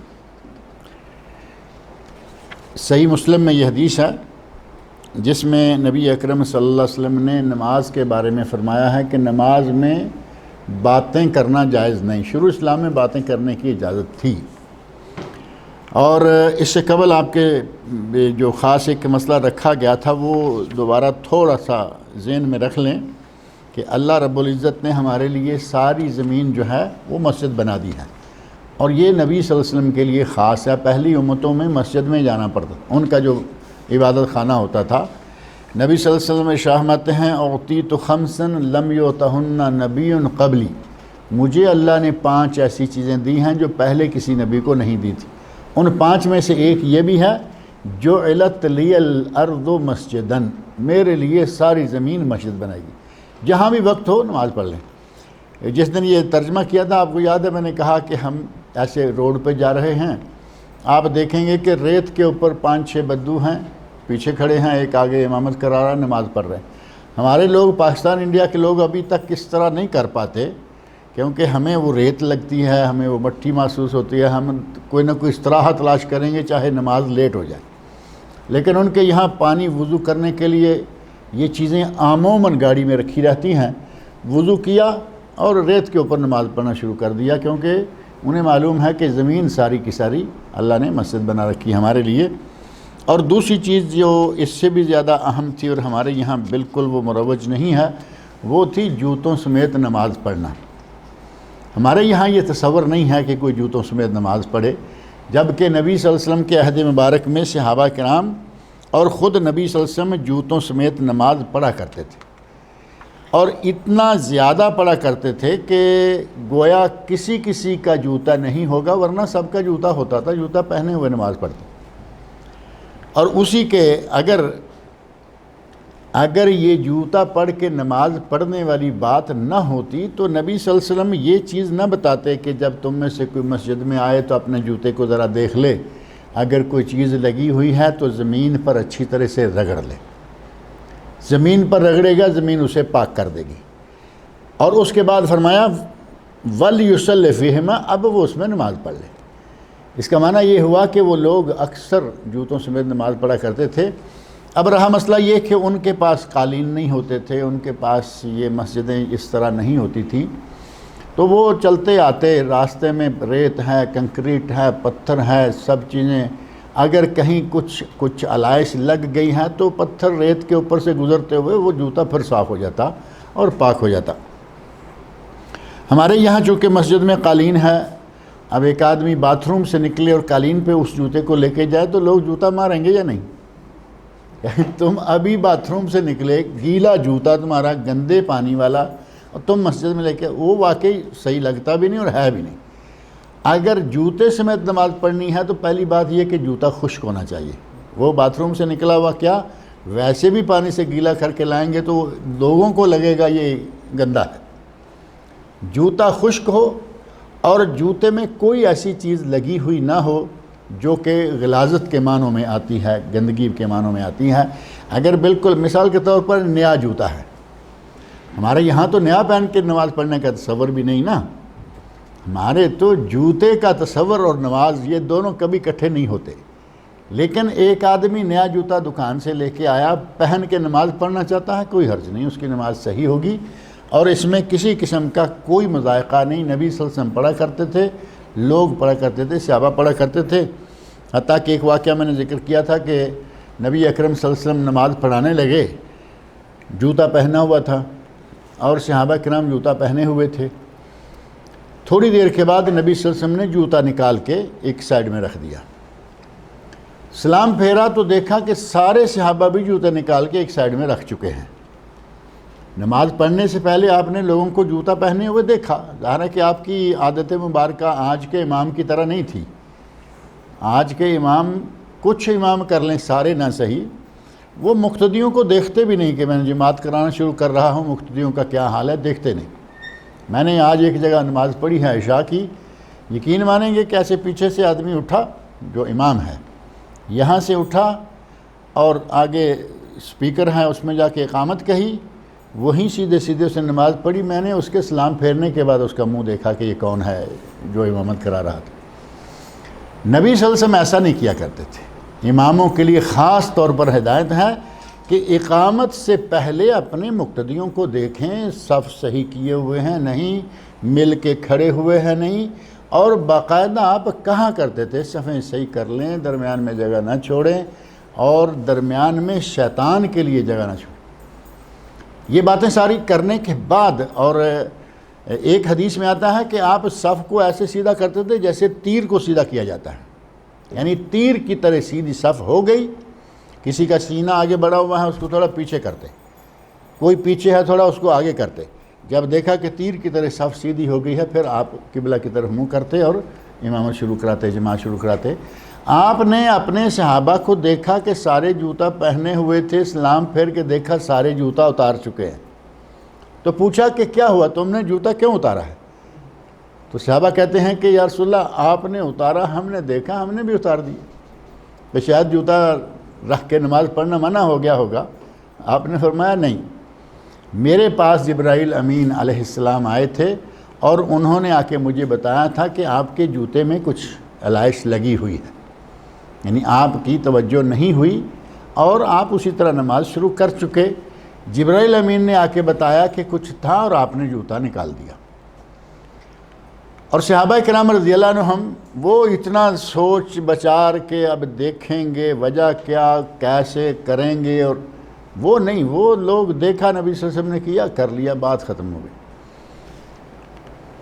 علم غیب کا دعویٰ کرنے والوں سے پوچھا جائے کہ نبی کو اپنے جوتے میں لگی علائش آ کے جبرائیل نے بتائی، آپ کو معلوم نہیں، اگر معلوم ہوتی تو آپ اس کو مسجد میں لے کے جاتے؟ اگر پتہ ہوتا کہ جوتے کے نیچے کوئی گندگی لگی ہوئی ہے آپ اس سے نماز شروع کرتے؟ کبھی نہیں ہو سکتا تھا۔ لیکن وہی بات کہ وہاں سمجھنے والا کوئی نہیں، کوشش ہی نہیں کرتے، نہیں جی عالم الغیب، عالم الغیب۔ نبی تو عالم الغیب مان لیں، وہ گندے اور ننگے بھی ان کو عالم الغیب ہی لگتے ہیں۔ جن کو کپڑا نصیب نہیں، نہانا نصیب نہیں، ان کو بھی عالم الغیب مانتے۔ غرض یہ کہ نبی صلی اللہ علیہ وسلم جوتا سمیت نمازیں پڑھا کرتے تھے، صحابہ کرام پڑھا کرتے تھے، اور آپ نے طریقہ بتایا کہ اگر کوئی چیز لگی ہوئی ہے اس کو اچھی طرح زمین پر رگڑ لے تو وہ پاک ہو جائے گی، صاف ہو جائے گی۔ ابھی حضرت معاویہ بن الحکم رضی اللہ عنہ سے مروی روایت میں نے ذکر کی ہے، جس میں وہ کہتے ہیں کہ نبی صلی اللہ علیہ وسلم نے ارشاد فرمایا، یہ حدیث کی کتاب آپ پڑھیں گے نا تو آپ کو عربی الفاظ میں لگے گا کہ قالا قالا 2 مرتبہ آتا ہے، قالا قالا رسول اللہ، تو یہ پہلا قالا ہوتا ہے صحابی کی طرف سے جو روایت بیان کر رہا ہے نا۔ یہاں آپ دیکھیں ان معاویہ بن الحکم رضی اللہ تعالی عنہ قالا، حضرت معاویہ بن حکم رضی اللہ عنہ بیان کرتے ہیں یعنی کہتے ہیں۔ قالا کا ترجمہ وہ ہے کہ حضرت معاویہ بن حکم رضی اللہ عنہ کہتے ہیں قالا رسول اللہ، نبی صلی اللہ علیہ وسلم نے کہا۔ اب یہاں تھوڑا سا فرق یہ کرنا ضروری ہو جاتا ہے تاکہ ادب مراتب بھی قائم رہیں۔ صحابی کہہ رہے ہیں اور نبی فرما رہے، یہ تو حق ہے یا نہیں؟ صحابی بھی فرما رہے ہیں تو نبی کے ساتھ ارشاد فرما رہے ہیں۔ کچھ تھوڑا سا بیلنس کر لیں کہ نبی کا کہنا اور صحابی کا کہنا دونوں کے کہنے میں کچھ فرق ہے۔ یہ ہے اگر آپ کچھ کر سکیں تو ادب کا تقاضا یہ ہے کہ وہ بھی کہہ رہا ہے وہ بھی کہہ رہا ہے، ویسے تو اللہ بھی کہہ رہا ہے، تو عموماً اللہ کا فرمان کہتے ہیں نا، اللہ کا قول نہیں کہتے ہیں کہ اللہ کا فرمان ہے۔ یعنی ادب کا تقاضا یہ ہے کہ آدمی جس کی طرف بات منسوب کرنے جا رہا ہے اس کے مقام کا خیال رکھے۔ اللہ نے فرمایا، اللہ کا فرمان ہے، فرمان الہی ہے، ارشاد باری تعالیٰ ہے، یہ سارے الفاظ اللہ تعالیٰ کے لیے استعمال ہوتے ہیں۔ تو یہاں یہ ہوتا ہے کہ حضرت معاویہ بن حکم رضی اللہ عنہ روایت کرتے ہیں، بیان کرتے ہیں، کہتے ہیں قال رسول اللہ صلی اللہ علیہ وسلم، نبی اکرم صلی اللہ علیہ وسلم نے ارشاد فرمایا، ان هذه الصلاة لا يصلح فيها شيء من کلام الناس، اس نماز میں لوگوں کی باتیں جو آپس میں باتیں کرتے ہیں وہ نماز میں جائز نہیں۔ لا یصلح صحیح نہیں، جائز نہیں۔ انما هو التسبیح والتکبیر وقراءۃ القرآن، یہ تسبیح، تکبیر اور قراءۃ القرآن، یعنی نماز کے جو اذکار طے ہیں، سبحانک اللہ، الحمدللہ، قل هو اللہ، اور پھر رکوع میں سبحان ربی العظیم، اور آگے اللہ کے نبی فرماتے ہیں کہ یہ نماز جو ہے یہ لوگوں میں جو باتیں چلتی ہیں اس طرح کا یہ وقت نہیں ہے، بلکہ اس میں طے شدہ بات۔ پہلے شروع میں صحابہ کرام آپس میں کچھ باتیں کر لیا کر، چھوٹی موٹی بات نماز کے دوران بھی کر لیتے تھے، اور اس کے بعد جب قرآن کریم کی آیت نازل ہوئی وَقُومُوا لِلَّهِ قَانِتِينَ، اللہ کے لیے پوری طرح خاموشی کے ساتھ، ادب و احترام کے ساتھ قانت ہو کر کھڑے ہو جاؤ، تو اس کے بعد بول چال، نبی صلی اللہ علیہ وسلم فرمایا کہ آج کے بعد نماز میں بول چال بند ہے۔ صحابی اس بات کی ضرورت کیوں پیش آ گئی کہ آپ کو یہ فرمانا پڑا؟ نماز کے دوران ایک صحابی نے چھینک ماری تو ظاہر ہے کہ اس نے الحمدللہ کہا، اور جو ساتھ والا تھا اس نے یرحمک اللہ کہہ دیا۔ اب یہ بات نبی اکرم صلی اللہ علیہ وسلم کو پہنچی تو آپ نے پھر اس وقت یہ کلمات ارشاد فرمائے کہ یہ الحمدللہ، یرحمک اللہ، یہدیکم اللہ، یصلح بالک، یہ باہر کی باتیں ہیں، نماز کے اندر نہیں۔ نماز کے اندر جو اذکار ہیں وہ طے ہیں، جو دعائیں ہیں وہ طے ہیں۔ چھینک مارے تو آپ اس کا جواب دیں گے، ایسا نماز کے اندر نہیں ہے۔ تو جب یہ بات اس سے فارغ ہوئے نماز سے تو پھر نبی اکرم صلی اللہ علیہ وسلم نے سمجھایا، اور جس آدمی کے ساتھ یہ بات پیش آئی وہ صحابی کہتے ہیں کہ میں نے، وہ سیدھے سے عرابی ہیں، باہر سے آنے والے بدو ہیں، کوئی اتنی لمبی تعلیمات نہیں ہیں، لیکن کہتے ہیں کہ میں نے اتنا متحمل مزاج آدمی کوئی نہیں دیکھا جتنے متحمل مزاج نبی اکرم صلی اللہ علیہ وسلم تھے۔ آپ نے بڑے بہترین انداز سے لوگوں کو ایسے ٹھنڈے ٹھنڈے مسئلہ سمجھا دیا، بات ختم۔ اور ایک صحابی نے مسجد میں پیشاب کر دیا، واقعہ بڑا مشہور ہے نا، کہ ایک آدمی آیا، نماز ہو چکی تھی، نماز سے فارغ ہو چکے تھے، تو باہر جانے کے بجائے مسجد کے کونے میں پیشاب کرنے کے لیے بیٹھ گیا۔ صحابہ کرام ظاہر ہے کہ اس کو مارنے کے لیے دوڑے یا اس کو جھڑکنے کے لیے، تو آپ نے سب کو خاموش کروا دیا، روک دیا، فرمایا کہ نہ، کوئی کچھ نہ کرے گا۔ جب وہ پیشاب سے فارغ ہو گیا، فَأَمَرَ بِذُنُوبِ مَاءٍ فَأُحْرِقَ عَلَيْهِ، نبی صلی اللہ علیہ وسلم نے حکم دیا کہ پانی کا ڈول لاؤ اور اس کے پیشاب والی جگہ اوپر پانی ڈال دو۔ اب پانی ڈالا تو ظاہر ہے کہ پیشاب جو پہلے نیچے جا چکا تھا پانی ڈالنے سے اور نیچے گیا، اوپر والی ریت کنکریٹ جو بھی تھی وہ صاف ہو گئی، پاک ہو گئی، دھل گئی۔ اب پانی کے ساتھ ریت کو پاک کیا جا سکتا ہے، اس جگہ کو پاک کیا جا سکتا ہے۔ اگر وہ اس میں ہوتا مسجد میں، جو ہماری مسجدیں ہیں قالین والی، تو اس پہ کہتے کہ تھوڑا سا پانی اور ڈال دو تو وہ اور پلید ہو جاتی۔ اب اس کو صاف کرنے کا الگ سے طریقہ ہوگا، کیونکہ وہ پیشاب نیچے نہیں گیا، وہیں ہے۔ پہلے نمبر پر وہاں سے پیشاب کو اٹھایا جائے گا کسی بھی طریقہ سے۔ آج کل مشینیں بھی نکلی ہوئی ہیں، اور کچھ نہیں تو کم از کم کسی کپڑے وغیرہ کے ذریعے وہاں سے پہلے پیشاب کو نکالو، پھر پانی ڈالو، نکالو، 2-3 مرتبہ پانی ڈالنے سے وہ جگہ گھروں کے اندر بچے ایسا کر لیتے ہیں، تو مائیں اس جگہ کو، قالین کو پاک کرتی ہیں، صاف کرتی دھوتی ہیں۔ لیکن مٹی یا ریت خاص طور پر اس کے اوپر پانی ڈال کے چھوڑ دیں، وہ پانی اٹھانے کا تو موقع نہیں ہوگا، وہ تو پانی نیچے ہی جائے گا، اوپر کا حصہ جو ہے وہ پاک ہو جائے گا۔ نبی اکرم صلی اللہ علیہ وسلم نے فرمایا کہ ڈول پانی کا لاؤ، پانی کا ڈول لایا گیا، اس جگہ بہایا گیا، اور اس عرابی کو آپ نے فرمایا کہ میرے بھائی یہ مساجد تو اللہ کا ذکر کرنے کے لیے ہے، یہ بول و براز کے لیے اور ان کاموں کے لیے نہیں ہے۔ تو اس شخص نے بھی وہی بات کہ نبی صلی اللہ علیہ وسلم جتنا حلیم آدمی، اب حلیم اور دلیم کی بحث یہاں ہم نہیں کرتے، اتنا حلیم، اتنے حلم والے، بردباری والے کہ لوگ مجھے مارنے کے لیے دوڑ رہے ہیں، آپ نے روک دیا، کہا نہیں۔ جب وہ فارغ ہو گیا تو کہا وہاں پانی بہاؤ، اور اس آدمی کو آپ نے نصیحت کی کہ مسجدیں ان کاموں کے لیے نہیں ہیں، بلکہ یہ اللہ کا ذکر کرنے کے لیے، نماز پڑھنے کے لیے ہیں۔ تو یہاں آپ نے مختصر الفاظ میں فرمایا کہ انما هو التسبیح والتکبیر وقراءۃ القرآن، نماز، تسبیح، تکبیر، قراءۃ القرآن جو اس کے طے شدہ اذکار ہیں ان کے لیے ہے، یہ چھینک کے جواب دینے کے لیے نہیں ہے۔ حضرت زید بن ارقم رضی اللہ تعالی عنہ کہتے ہیں اِنَّا كُنَّا لَنَتَكَلَّمُ فِي الصَّلَاةِ عَلَى عَهْدِ رسول اللہ صلی اللہ علیہ وسلم، ہم نبی صلی اللہ علیہ وسلم کے عہد مبارک میں نماز میں بات کر لیا کرتے تھے، جو میں نے ابھی ذکر کیا، یہ شروع اسلام کا واقعہ ہے۔ یکلم احدنا صاحبہ بحاجتہ، ہم اپنے ساتھ والے سے اپنی کوئی حاجت بیان کر لیں، یعنی نماز پڑھتے پڑھتے ساتھ والے کو کوئی نہ کوئی اپنی بات بتا لیتے۔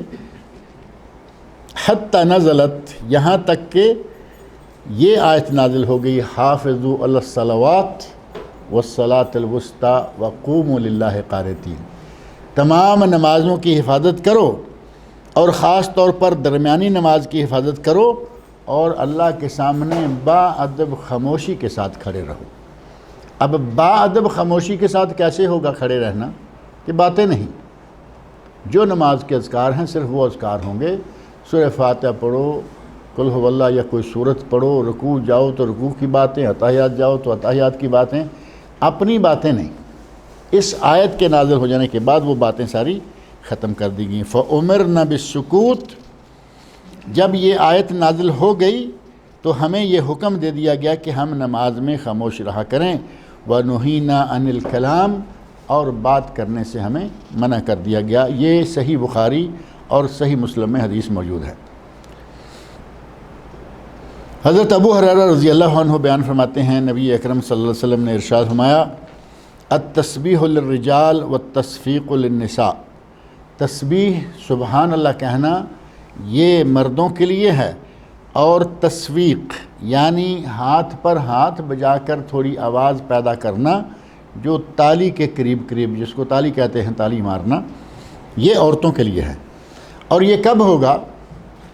امام جماعت کرا رہا ہے اور بھول گیا، اسے بیٹھنا تھا اٹھنے لگا، یعنی اتحیات بیٹھنا تھا درمیان والا، اٹھ گیا، اٹھنے لگا تو آگے اگر کسی مرد کو ہوش ہے تو وہ سبحان اللہ کہے.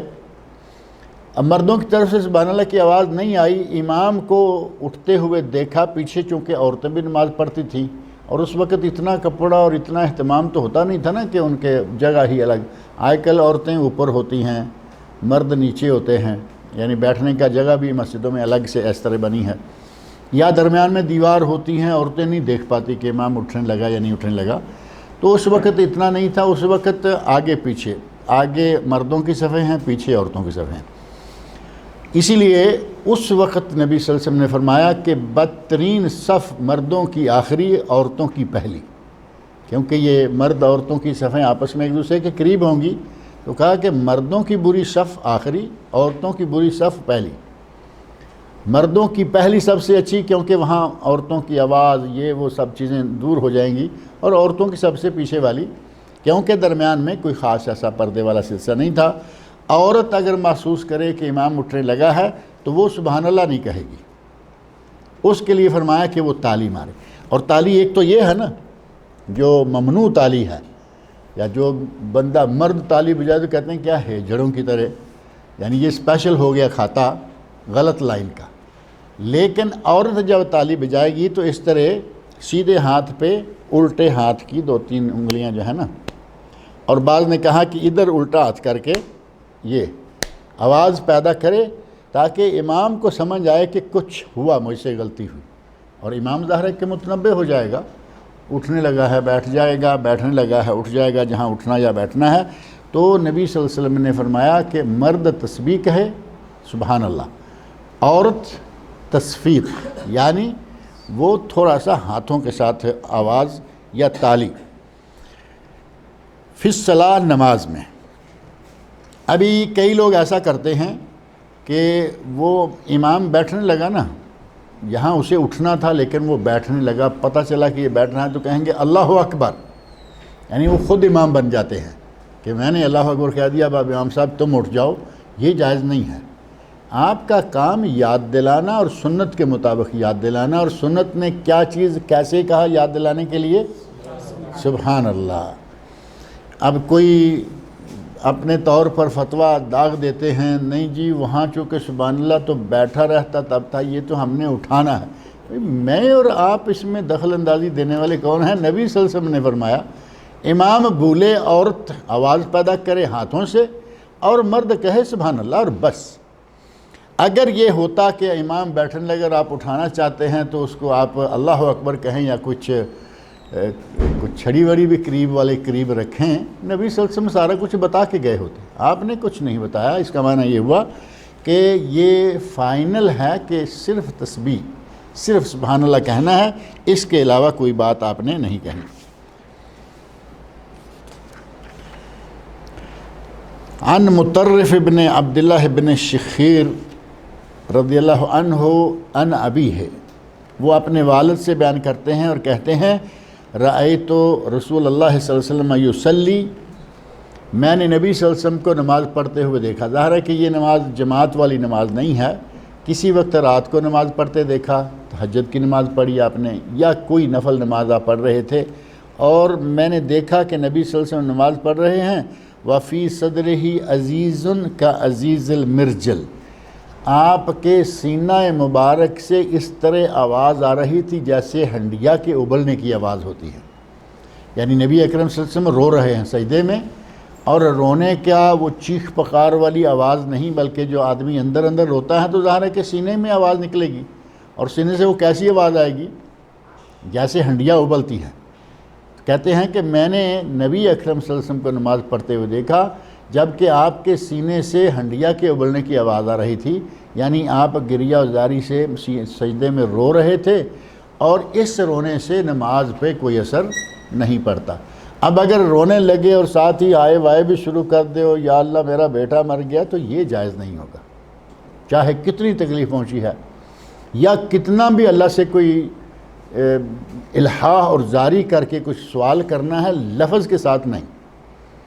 لفظ وہ دعائیں جو ثابت ہیں وہ، اور اگر رونا ہے کسی دکھ پر رونا ہے تب بھی اس دکھ کا ذکر کر کے نہیں، اور اگر کچھ مانگنا ہے اللہ کے ڈر سے تقوی سے رونا ہے تو وہ تو نبی صلی اللہ علیہ وسلم فرماتے ہیں کہ اگر آدمی کی آنکھ سے ایک قطرہ بھی اللہ کے خوف سے گر جائے تو وہ آنکھ جہنم میں نہیں جائے گی۔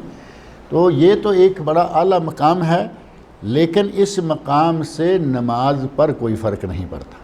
اصل بات یہ ہے کہ اگر کوئی نماز کے دوران روتا ہے، رونے سے اس کی کچھ آواز بھی پیدا ہو جاتی ہے تو اس کو نماز میں اس پر کوئی فرق نہیں ہوئے۔ وعن علی رضی اللہ تعالیٰ عنہ قال کان علی من رسول اللہ صلی اللہ علیہ وسلم مدخلان، میرے پاس نبی صلی اللہ علیہ وسلم کے حضور جانے کے 2 وقت تھے۔ مدخلان دخل ہونے کے 2 وقت تھے۔ مدخل کا معنی جگہ بھی ہوتی ہے، داخل ہونے کی جگہ، اور مدخل کا معنی داخل ہونے کا وقت بھی ہوتا ہے۔ جیسے میقات ہے نا لفظ، میقات میں وہ 5 جگہیں بھی شامل ہیں جہاں سے احرام باندھ کے جاتے ہیں، اور میقات سے وہ وقت بھی مراد ہے جب حج کا احرام باندھا جا سکتا ہے، اور وہ میقات ہے اشہر الحج، اور وہ اشہر الحج کون سے کب شروع ہوتے ہیں؟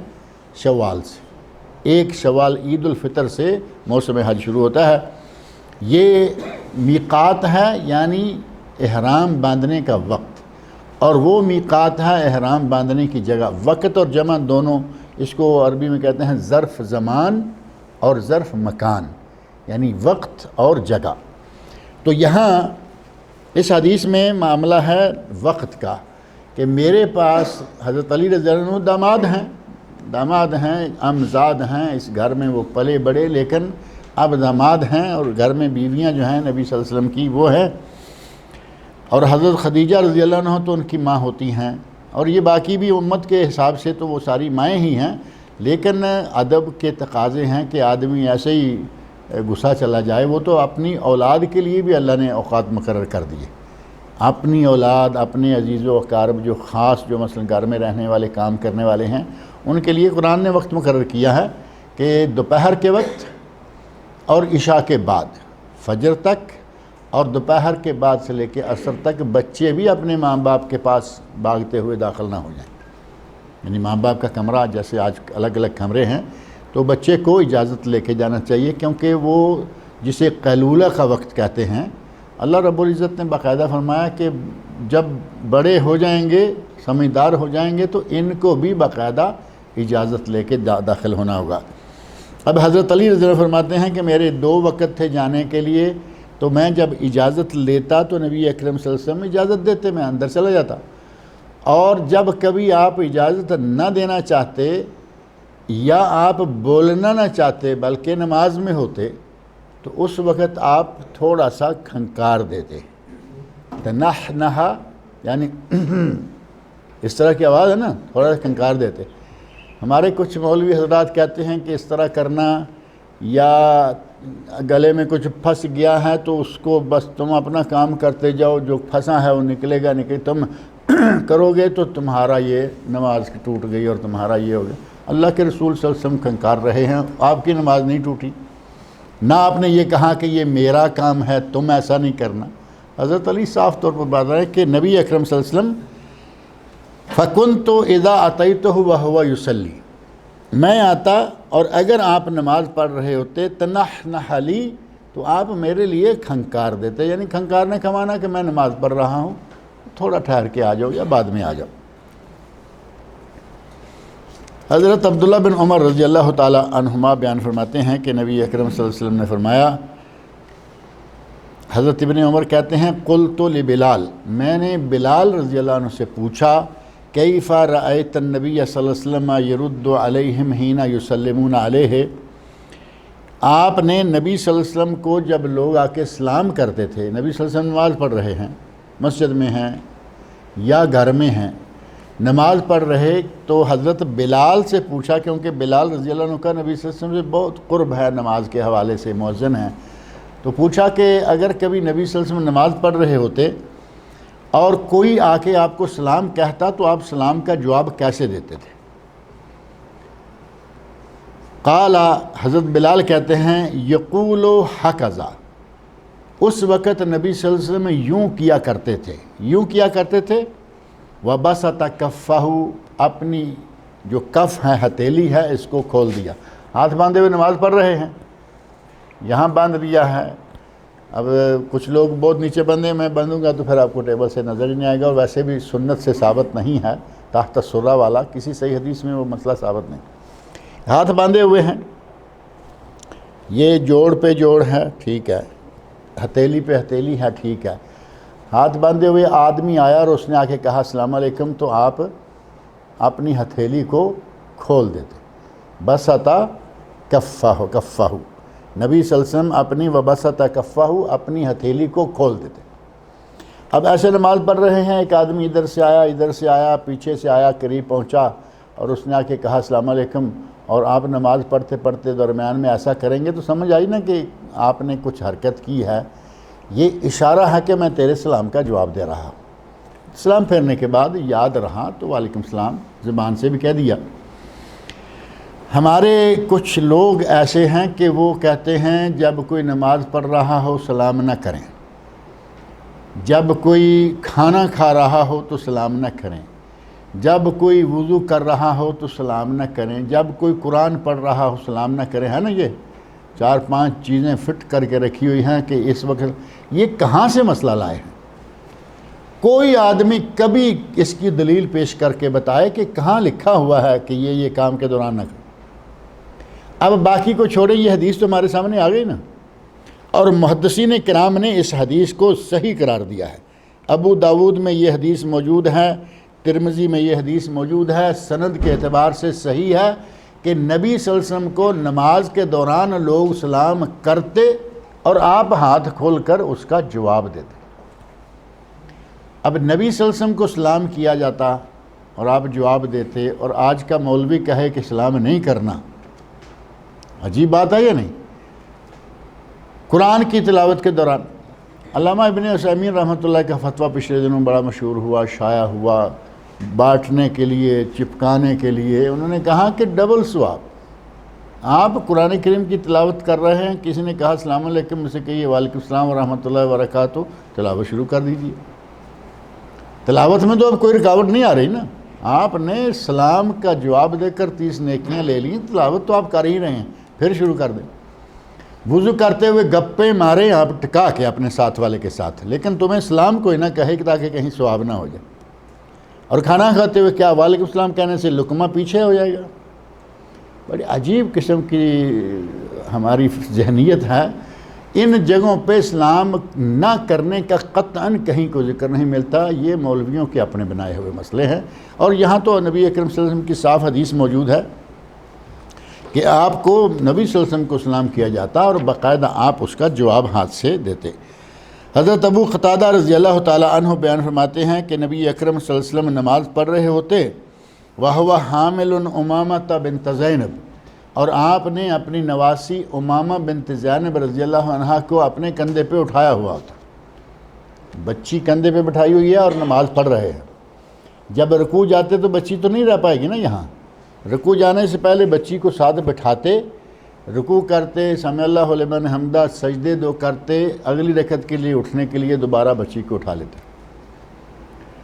نبی صلی اللہ علیہ وسلم بچی کو اٹھا کے نماز پڑھ رہے ہیں، ہماری ٹوپی گر جائے تو پھر اس کو اٹھاتے نہیں۔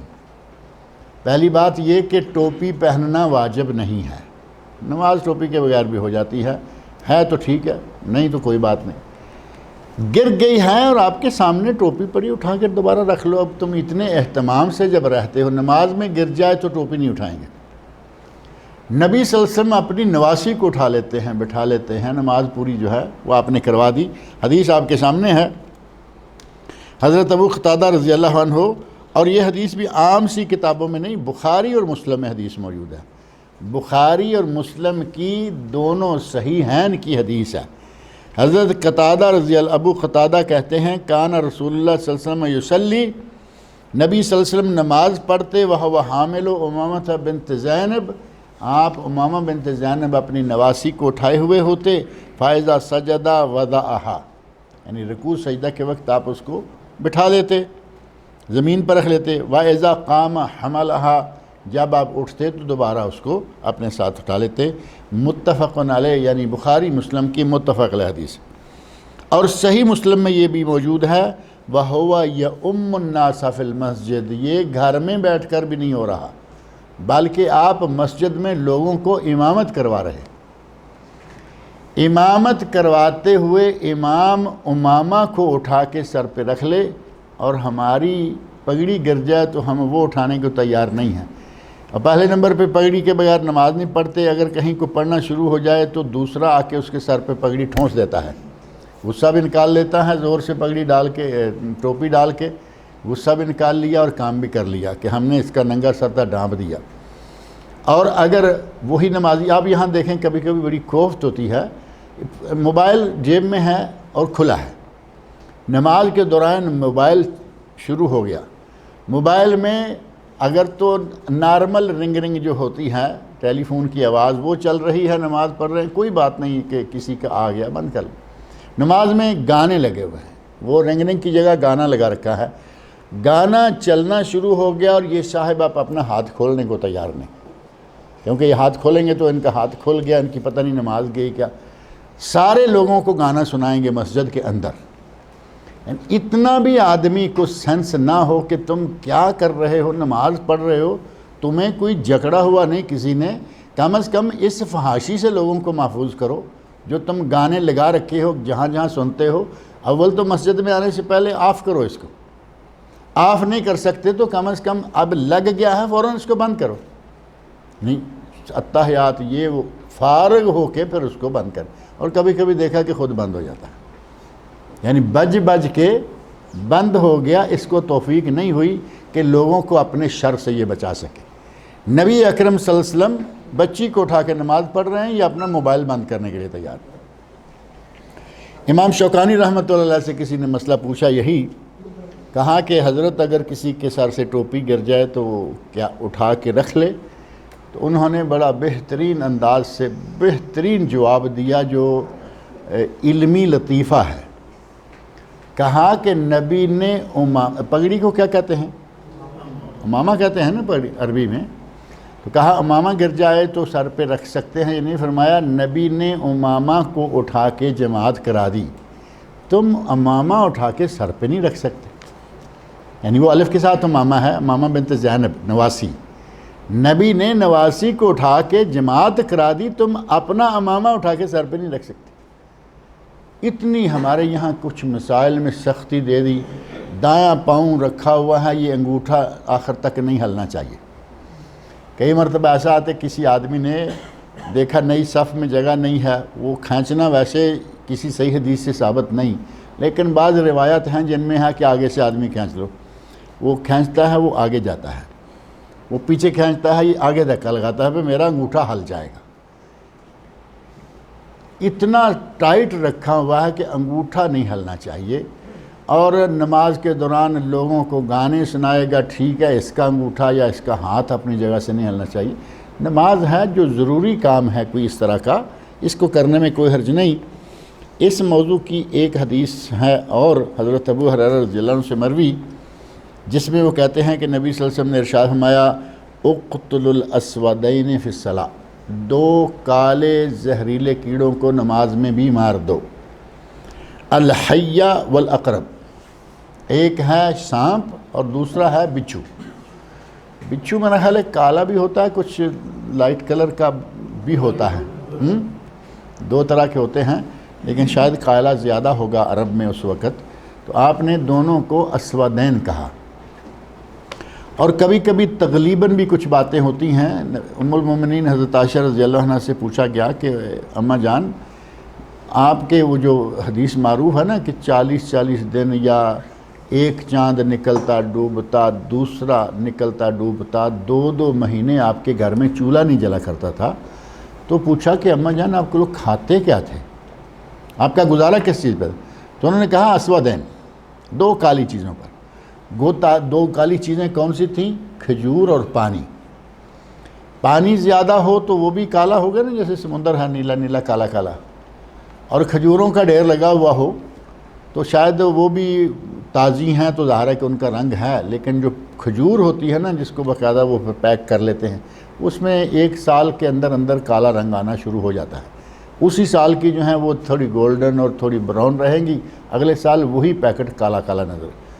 تو تغلیباً بھی کہا جاتا ہے، اگرچہ بچھو کا رنگ اور بھی ہوگا، لیکن آپ نے دونوں کو کالے شمار کیا کہ سانپ اور بچھو، ان دونوں کو نماز کے دوران بھی مار دو۔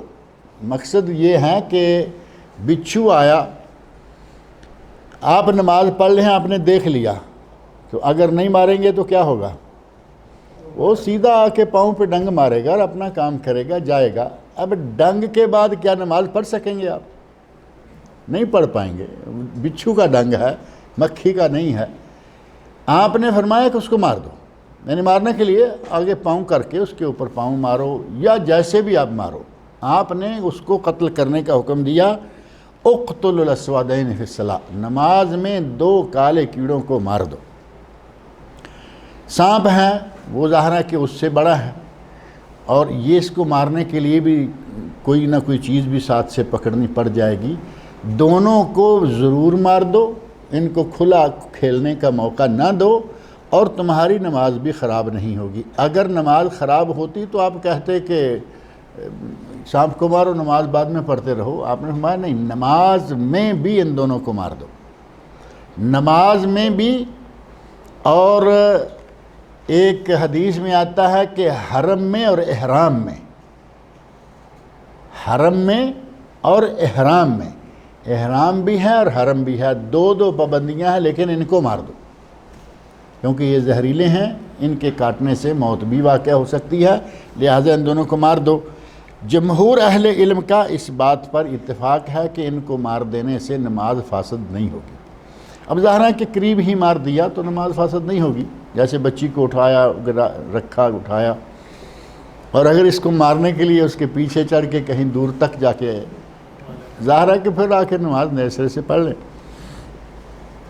بعض علماء نے، امام ترمذی رحمۃ اللہ لکھتے ہیں کہ بعض علماء نے ان کو نماز کے دوران مارنے کو مکروہ قرار دیا ہے۔ مکروہ کیسے قرار دیں گے؟ رسول اللہ صلی اللہ علیہ وسلم اجازت دے رہے ہیں اور تم کہتے ہو مکروہ ہے۔ یہ بھی علماء کرام کی رائے کبھی کبھی بڑی عجیب لگتی ہے۔ صریحاً نبی صلی اللہ علیہ وسلم کا حکم موجود ہے کہ یہ کام کر لو، مولوی کہتا ہے یہ مکروہ ہے۔ بھائی مکروہ کیسے ہو گیا جب نبی صلی اللہ علیہ وسلم کی طرف سے اجازت موجود ہے؟ امام ترمذی رحمۃ اللہ نے ان کا فیصلہ نقل کیا کہ کچھ لوگ مکروہ کہتے ہیں، لیکن جمہور اہل علم کی بات ہی صحیح ہے کہ یہ مکروہ نہیں ہے، آپ نماز کے دوران بھی ایسے کیڑے کو مار سکتے ہیں۔ آگے نماز کے مسائل کے ضمن میں سترے کی کیا اہمیت ہے، اس کے بارے میں انشاءاللہ مسائل شروع ہوں گے۔ اللہ تعالیٰ مجھے اور آپ سب لوگوں کو نبی صلی اللہ علیہ وسلم کے ارشادات پڑھنے، سننے، سمجھنے اور ان پر عمل کرنے کی توفیق عطا فرمائے۔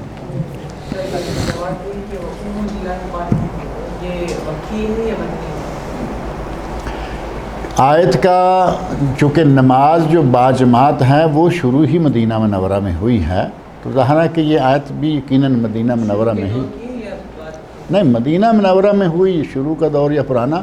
مکہ کے پہلے 13 سال جماعت فرض نہیں تھی، یہ مدینہ منورہ میں فرض ہوئی، اور اس طرح کی جو آیات ہیں عموماً ان کا تعلق مدنی صورتوں سے ہی ہوتا ہے۔ اور بعض چیزیں ایسی ہیں کہ وہ نازل ہوئیں مکہ مکرمہ میں اور لوگوں نے ان کو مدنی حصے پر ڈال دیا۔ اب جو بڑی مشہور آیت ہے نا وَإِذَا قُرِئَ الْقُرْآنُ فَاسْتَمِعُوا لَهُ وَأَنصِتُوا لَعَلَّكُمْ تُرْحَمُونَ، یہ مکی ہے۔ جماعت مدینہ میں جا کے ہوئی اور وہ آیت مکی ہے، اور اس کا جماعت سے تعلق ہی نہیں ہے کہ مقتدی ہو تو سورۃ فاتحہ پڑھو یا نہ پڑھو، لیکن اس کو وہاں ڈال دیا گیا۔ تو یہ ایک الگ بات ہے۔ اب نبی صلی اللہ علیہ وسلم پر وہ آیت نازل ہوئی تھی، کسی مولوی پر تو ہوئی نہیں۔ جب نبی صلی اللہ علیہ وسلم پر نازل ہوئی تو نبی صلی اللہ علیہ وسلم فرمایا کہ اور کچھ نہ پڑھو سوائے سورہ فاتحہ کے، یعنی امام کے پیچھے نماز پڑھ رہے ہو تو اور کچھ نہ پڑھو۔ امام نے سورہ فاتحہ پڑھی، اس کے بعد سورہ یاسین شروع کر دی، آل عمران شروع کر دی، نساء شروع کر دی، کہیں کوئی چھوٹی صورتیں بروج، طارق یہ پڑھنے لگ گیا۔ اب خاموش ہو جاؤ، لیکن فاتحہ پڑھو۔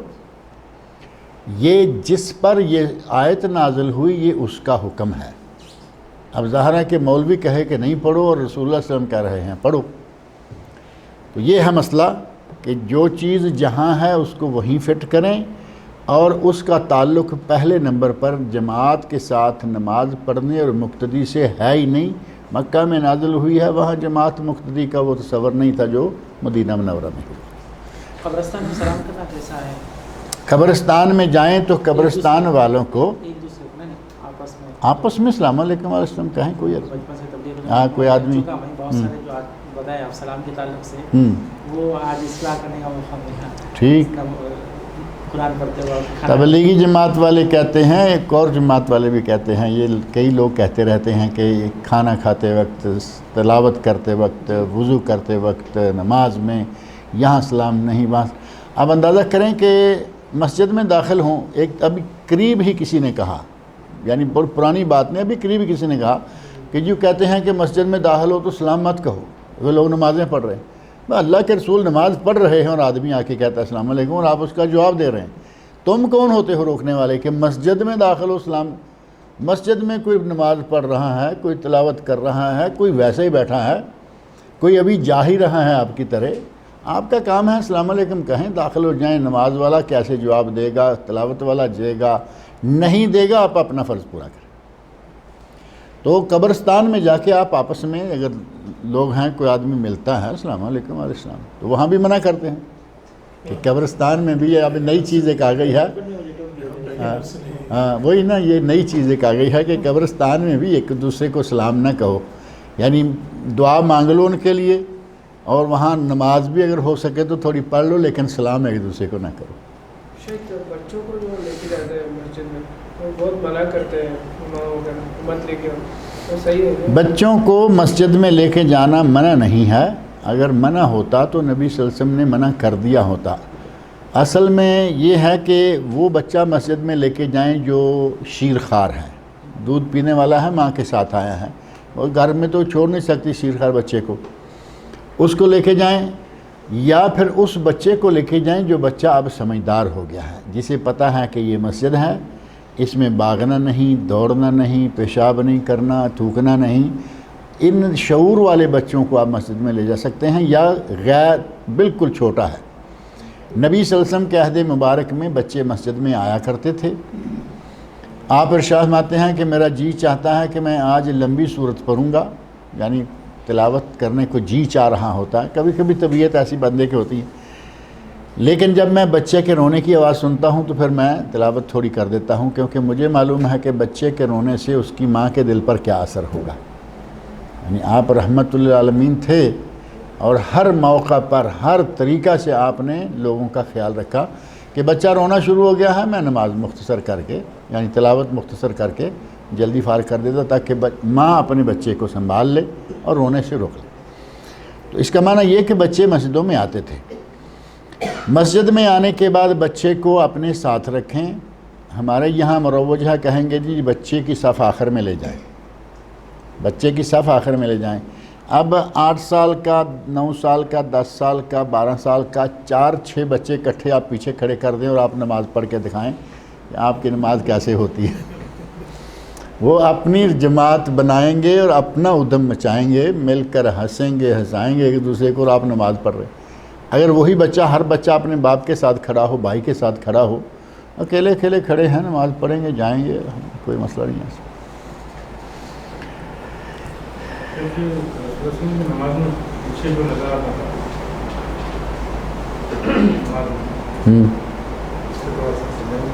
میں سمجھا نہیں، نماز پڑھتے ہوئے جو پیچھے نظر پڑتے تھے آپ صلی اللہ علیہ وسلم، نبی صلی اللہ علیہ وسلم کو پیچھے نظر آتا تھا نماز کے دوران۔ آپ فرماتے ہیں کہ میں جیسے آگے دیکھتا ہوں ویسے ہی پیچھے بھی دیکھتا ہوں، اپنی سمجھ صحیح رکھا کرو۔ اس کا مطلب یہ ہے کہ نبی صلی اللہ علیہ وسلم کو یہ معجزہ حاصل تھا کہ آپ نماز کے دوران آگے پیچھے دونوں جگہ دیکھتے تھے۔ یہ صرف نماز کے ساتھ خاص ہے، یہ نہیں کہ آپ کو 24 گھنٹے اٹھتے بیٹھتے دونوں طرف نظر، نہیں، صرف نماز کے دوران۔ نمازی کو اگر چھینک آ جائے تو آہستہ آواز میں الحمدللہ بولے، نہیں، آہستہ بھی نہیں ہے، وہ اپنے دل میں ہی صرف بولے تاکہ دوسرے کو نہ سننے میں آئے، تاکہ وہ مجبور نہ ہو جائے اس سے آپ بھی۔ جی کہیے۔ سر آپ نے بتایا جس طرح کہ امام اگر غلطی کرتے ہیں نماز میں تو سبحان اللہ کہہ سکتے ہیں۔ اگر ان کیس عصر کی یا ظہر کی نماز ہو رہی ہے اور 2 فلور ہیں، نیچے والے فلور پہ جگہ فل ہو گئی ہے، اوپر کچھ لوگ نماز پڑھنے شروع کی ہے جلدی میں اور وہ غلطی سے رکوع میں چلے گئے ہیں حالانکہ امام سجدے میں، تو ان کی اصلاح کس طرح نہیں؟ ان کی اصلاح اسی طرح ہو سکتی ہے کہ انہیں پتہ تو چل جائے گا نا غلطی ہوئی ہے۔ اب امام سجدے میں ہے، وہ رکوع میں ہے، اور اٹھ کے پھر امام نے تلاوت شروع کر دی، تو یہ سجدہ تو کر کے اٹھیں گے نا۔ اب اگر یہ امام کے ساتھ ساتھ رہیں گے تو ان کی نماز انشاءاللہ مکمل ہو جائے گی۔ اور کبھی کبھی ایسا بھی ہوتا ہے، ایک تو یہ شکل ہے نا اوپر نیچے والی، ایک شکل ہے کہ لیڈیز پیچھے ہیں، درمیان میں دیوار ہے، یا لیڈیز اوپر ہیں، درمیان میں وہ ظاہر ہے کہ چھت ہے، پردہ ہے، اور امام نے کوئی سجدے والی آیت پڑھی، سورت پڑھی، آیت پڑھی سجدے والی، اور بتایا نہیں پہلے۔ بعض امام بتا دیتے ہیں کہ آج میں دوسری رکعت میں پہلی رکعت میں سجدہ کروں گا، سجدے والی آیت پڑھی اور اللہ اکبر کہا اور وہ سیدھا سجدے چلا گیا۔ جو سارے لوگ نیچے والے ہیں دیکھا دیکھی سب سجدہ چلے گئے، عورتوں کو پتہ ہی نہیں کہ کیا ہوا، اور وہ رکوع میں ہیں۔ اب امام اٹھا اللہ اکبر کر کے تو اس نے تلاوت شروع کر دی، اور وہ اب کیا کریں گے؟ اب ان کو کھڑے ہو جانا چاہیے، ان کا سجدہ وہ رہ گیا، لیکن وہ سجدہ چونکہ واجب نہیں ہے، سنت ہے، کیا نہیں کیا، اب یہ امام کے ساتھ پھر شامل ہو جائیں اور آخر میں سلام پھیرے، ان کی نماز صحیح شمار ہو۔ نماز کے دوران ہوا خارج ہو گئی، وضو کر کے پھر واپس آ گئے 4 رکعت میں، پھر نماز چل رہی، اس دوران تک آپ پھر کیسا جماعت کنٹینیو کر سکتے ہیں یا جلدی پورے ادا کر کے پھر واپس جڑ جائیں؟ کیسے یعنی؟ اب 4 رکعت کی پہلی رکعت میں نماز میں وضو ٹوٹ گیا، پھر وضو کر کے پھر واپس آئے تک 3 رکعت ہو گئے، تو 3 رکعت ایکٹنگ کر کے جیسا ادا کر لینا؟ نہیں، آپ جب آئیں تو آ کے اللہ اکبر کر کے سٹارٹ کریں اپنی نماز، جیسے عام حالت میں آدمی تیسری رکعت میں آ کے ملتا ہے، تو آپ نئے سرے سے سٹارٹ لیں گے، اور 1 رکعت ملی ہے 3 رکعتیں اٹھ کے پڑھ لیں گے۔ جو پہلی رکعت تھی وہ نکل گئی چونکہ وضو ٹوٹ گیا تو وہ اب کینسل ہو گئی۔ وضو ٹوٹ جانے کے بعد جو نماز آپ پڑھیں گے وہ نئے سرے سے نماز ہوگی، اور اگر بھول کر سلام پھیر کر اٹھ جائیں تو وہ آپ کی پہلی نماز صحیح شمار ہوگی، جیسا کہ نبی صلی اللہ علیہ وسلم کے ساتھ ایسا واقعہ پیش آ گیا کہ آپ نے ظہر یا عصر، اور صحیح ترین حدیث کی روح سے عصر کی نماز پڑھائی، 2 رکعتیں پڑھائیں اور باہر چلے گئے۔ مسجد سے باہر ایک کھجور کا تنا تھا، اس تنے کے پاس کھڑے ہو کر آپ تھوڑی دیر رکا کرتے، صحابہ کرام سے بات چیت کرتے۔ آپ وہاں جا کے کھڑے ہو گئے، اب کسی صحابی کو جرأت نہیں ہو رہی کہ وہ کہے کہ آج 2 رکعتیں ہوئی ہیں اور کیوں ہوئی ہیں، یہ کیا ہوا، آپ بھول گئے۔ ایک صحابی، ان کے ہاتھ تھوڑے لمبے تھے، آپ کئی آدمیوں کے پاؤں لمبے ہوتے ہیں، کسی کے ہاتھ لمبے، کسی کے کان بڑے ہوتے ہیں، ان کے ہاتھ تھوڑے لمبے تھے، تو نارمل سی بات تھی، نبی صلی اللہ علیہ وسلم نے ان کو ذوالیدین کہا، 2 ہاتھوں والے۔ اب ساری دنیا 2 ہاتھوں والی ہے، لیکن ان کا یہ اتنا پکا ہوا کہ اب ان کا نام کیا ہے بھول گیا، ذوالیدین یاد۔ ذوالیدین آئے اور آ کے کہتے ہیں اقصرت الصلاۃ ام نسیت یا رسول اللہ، اللہ کے رسول آپ بھول گئے ہیں یا نماز کم ہو گئی ہے؟ آپ نے فرمایا کہ نہ نماز کم ہوئی ہے نہ میں بھولا ہوں، یعنی آپ بھول گئے اور اتنا سخت بھول گئے کہ یاد بھی نہیں آیا، یاد دلانے پر بھی یاد نہیں آ رہا کہ میں بھولا، کیونکہ آپ کو وہ بھول یاد ہی نہیں ہے۔ اب صحابہ کرام بھی شامل ہو گئے، جو سارے ڈرتے ہوئے نہیں بول رہے تھے کہ پتہ نہیں شاید قرآن نازل ہو گیا ہو، شاید جبرائیل علیہ السلام آ گئے ہوں، نماز کم ہو گئی ہو، اور کئی ہماری طرح کے وہ بھی ہوں گے کہ الحمدللہ اچھا ہو گیا، 2 رہ گئی ہیں، وہ پارٹی والی، لیکن وہاں تو یہ توقع نہیں کی جا سکتی، وہ تو صحابہ کرام تھے رضی اللہ عنہم اجمعین۔ تو اب سارے جب شامل ہوئے تو آپ کو یقین ہو گیا کہ میں آج بھول گیا ہوں، کم تو ہوئی نہیں، بھول گیا ہوں۔ واپس گئے، جا کے 2 رکعتیں اور پڑھی۔ اس کا معنی یہ کہ پہلی رکعتیں شمار کی گئیں، وہ کاؤنٹ ہو گئیں، 2 رکعتیں اور پڑھی۔ صحابی راوی حدیث کہتے ہیں کہ میں انتظار کر رہا تھا کہ اب آپ سلام پھیریں گے، آپ نے اللہ اکبر کیا اور سجدہ کیا، سجدہ سہو 2 سجدے جو ہیں وہ کرنے کے بعد پھر آپ نے سلام پھیرا۔ تو اس کا معنی یہ کہ اگر کبھی اس طرح بھول کر کم نماز پڑھ کے چھوڑ کر نکلے اور فوراً پلٹ آئے، درمیان میں چاہے کچھ باتیں بھی ہوئیں، اب ظاہر کہ باتیں ہوئی ہیں نا، نماز ہی سے متعلقہ باتیں تھیں، یہ قصے کہانیاں نہیں تھیں، اگر ایسا ہو جائے تو وہ اپنی پہلی نماز کو کاؤنٹ کرے گا، کنسیڈر ہوں گی، اور نئے سرے سے جو باقی ہے وہ پڑھ کے سجدہ سہو کر کے نماز کو مکمل کرے گا۔ لیکن اگر وضو ٹوٹ گیا تو پہلا حصہ سارا چھوٹ گیا، نئے سرے سے نماز مکمل کرے۔ اللہ تعالیٰ مجھے اور آپ سب لوگوں کو نیک عمل کی توفیق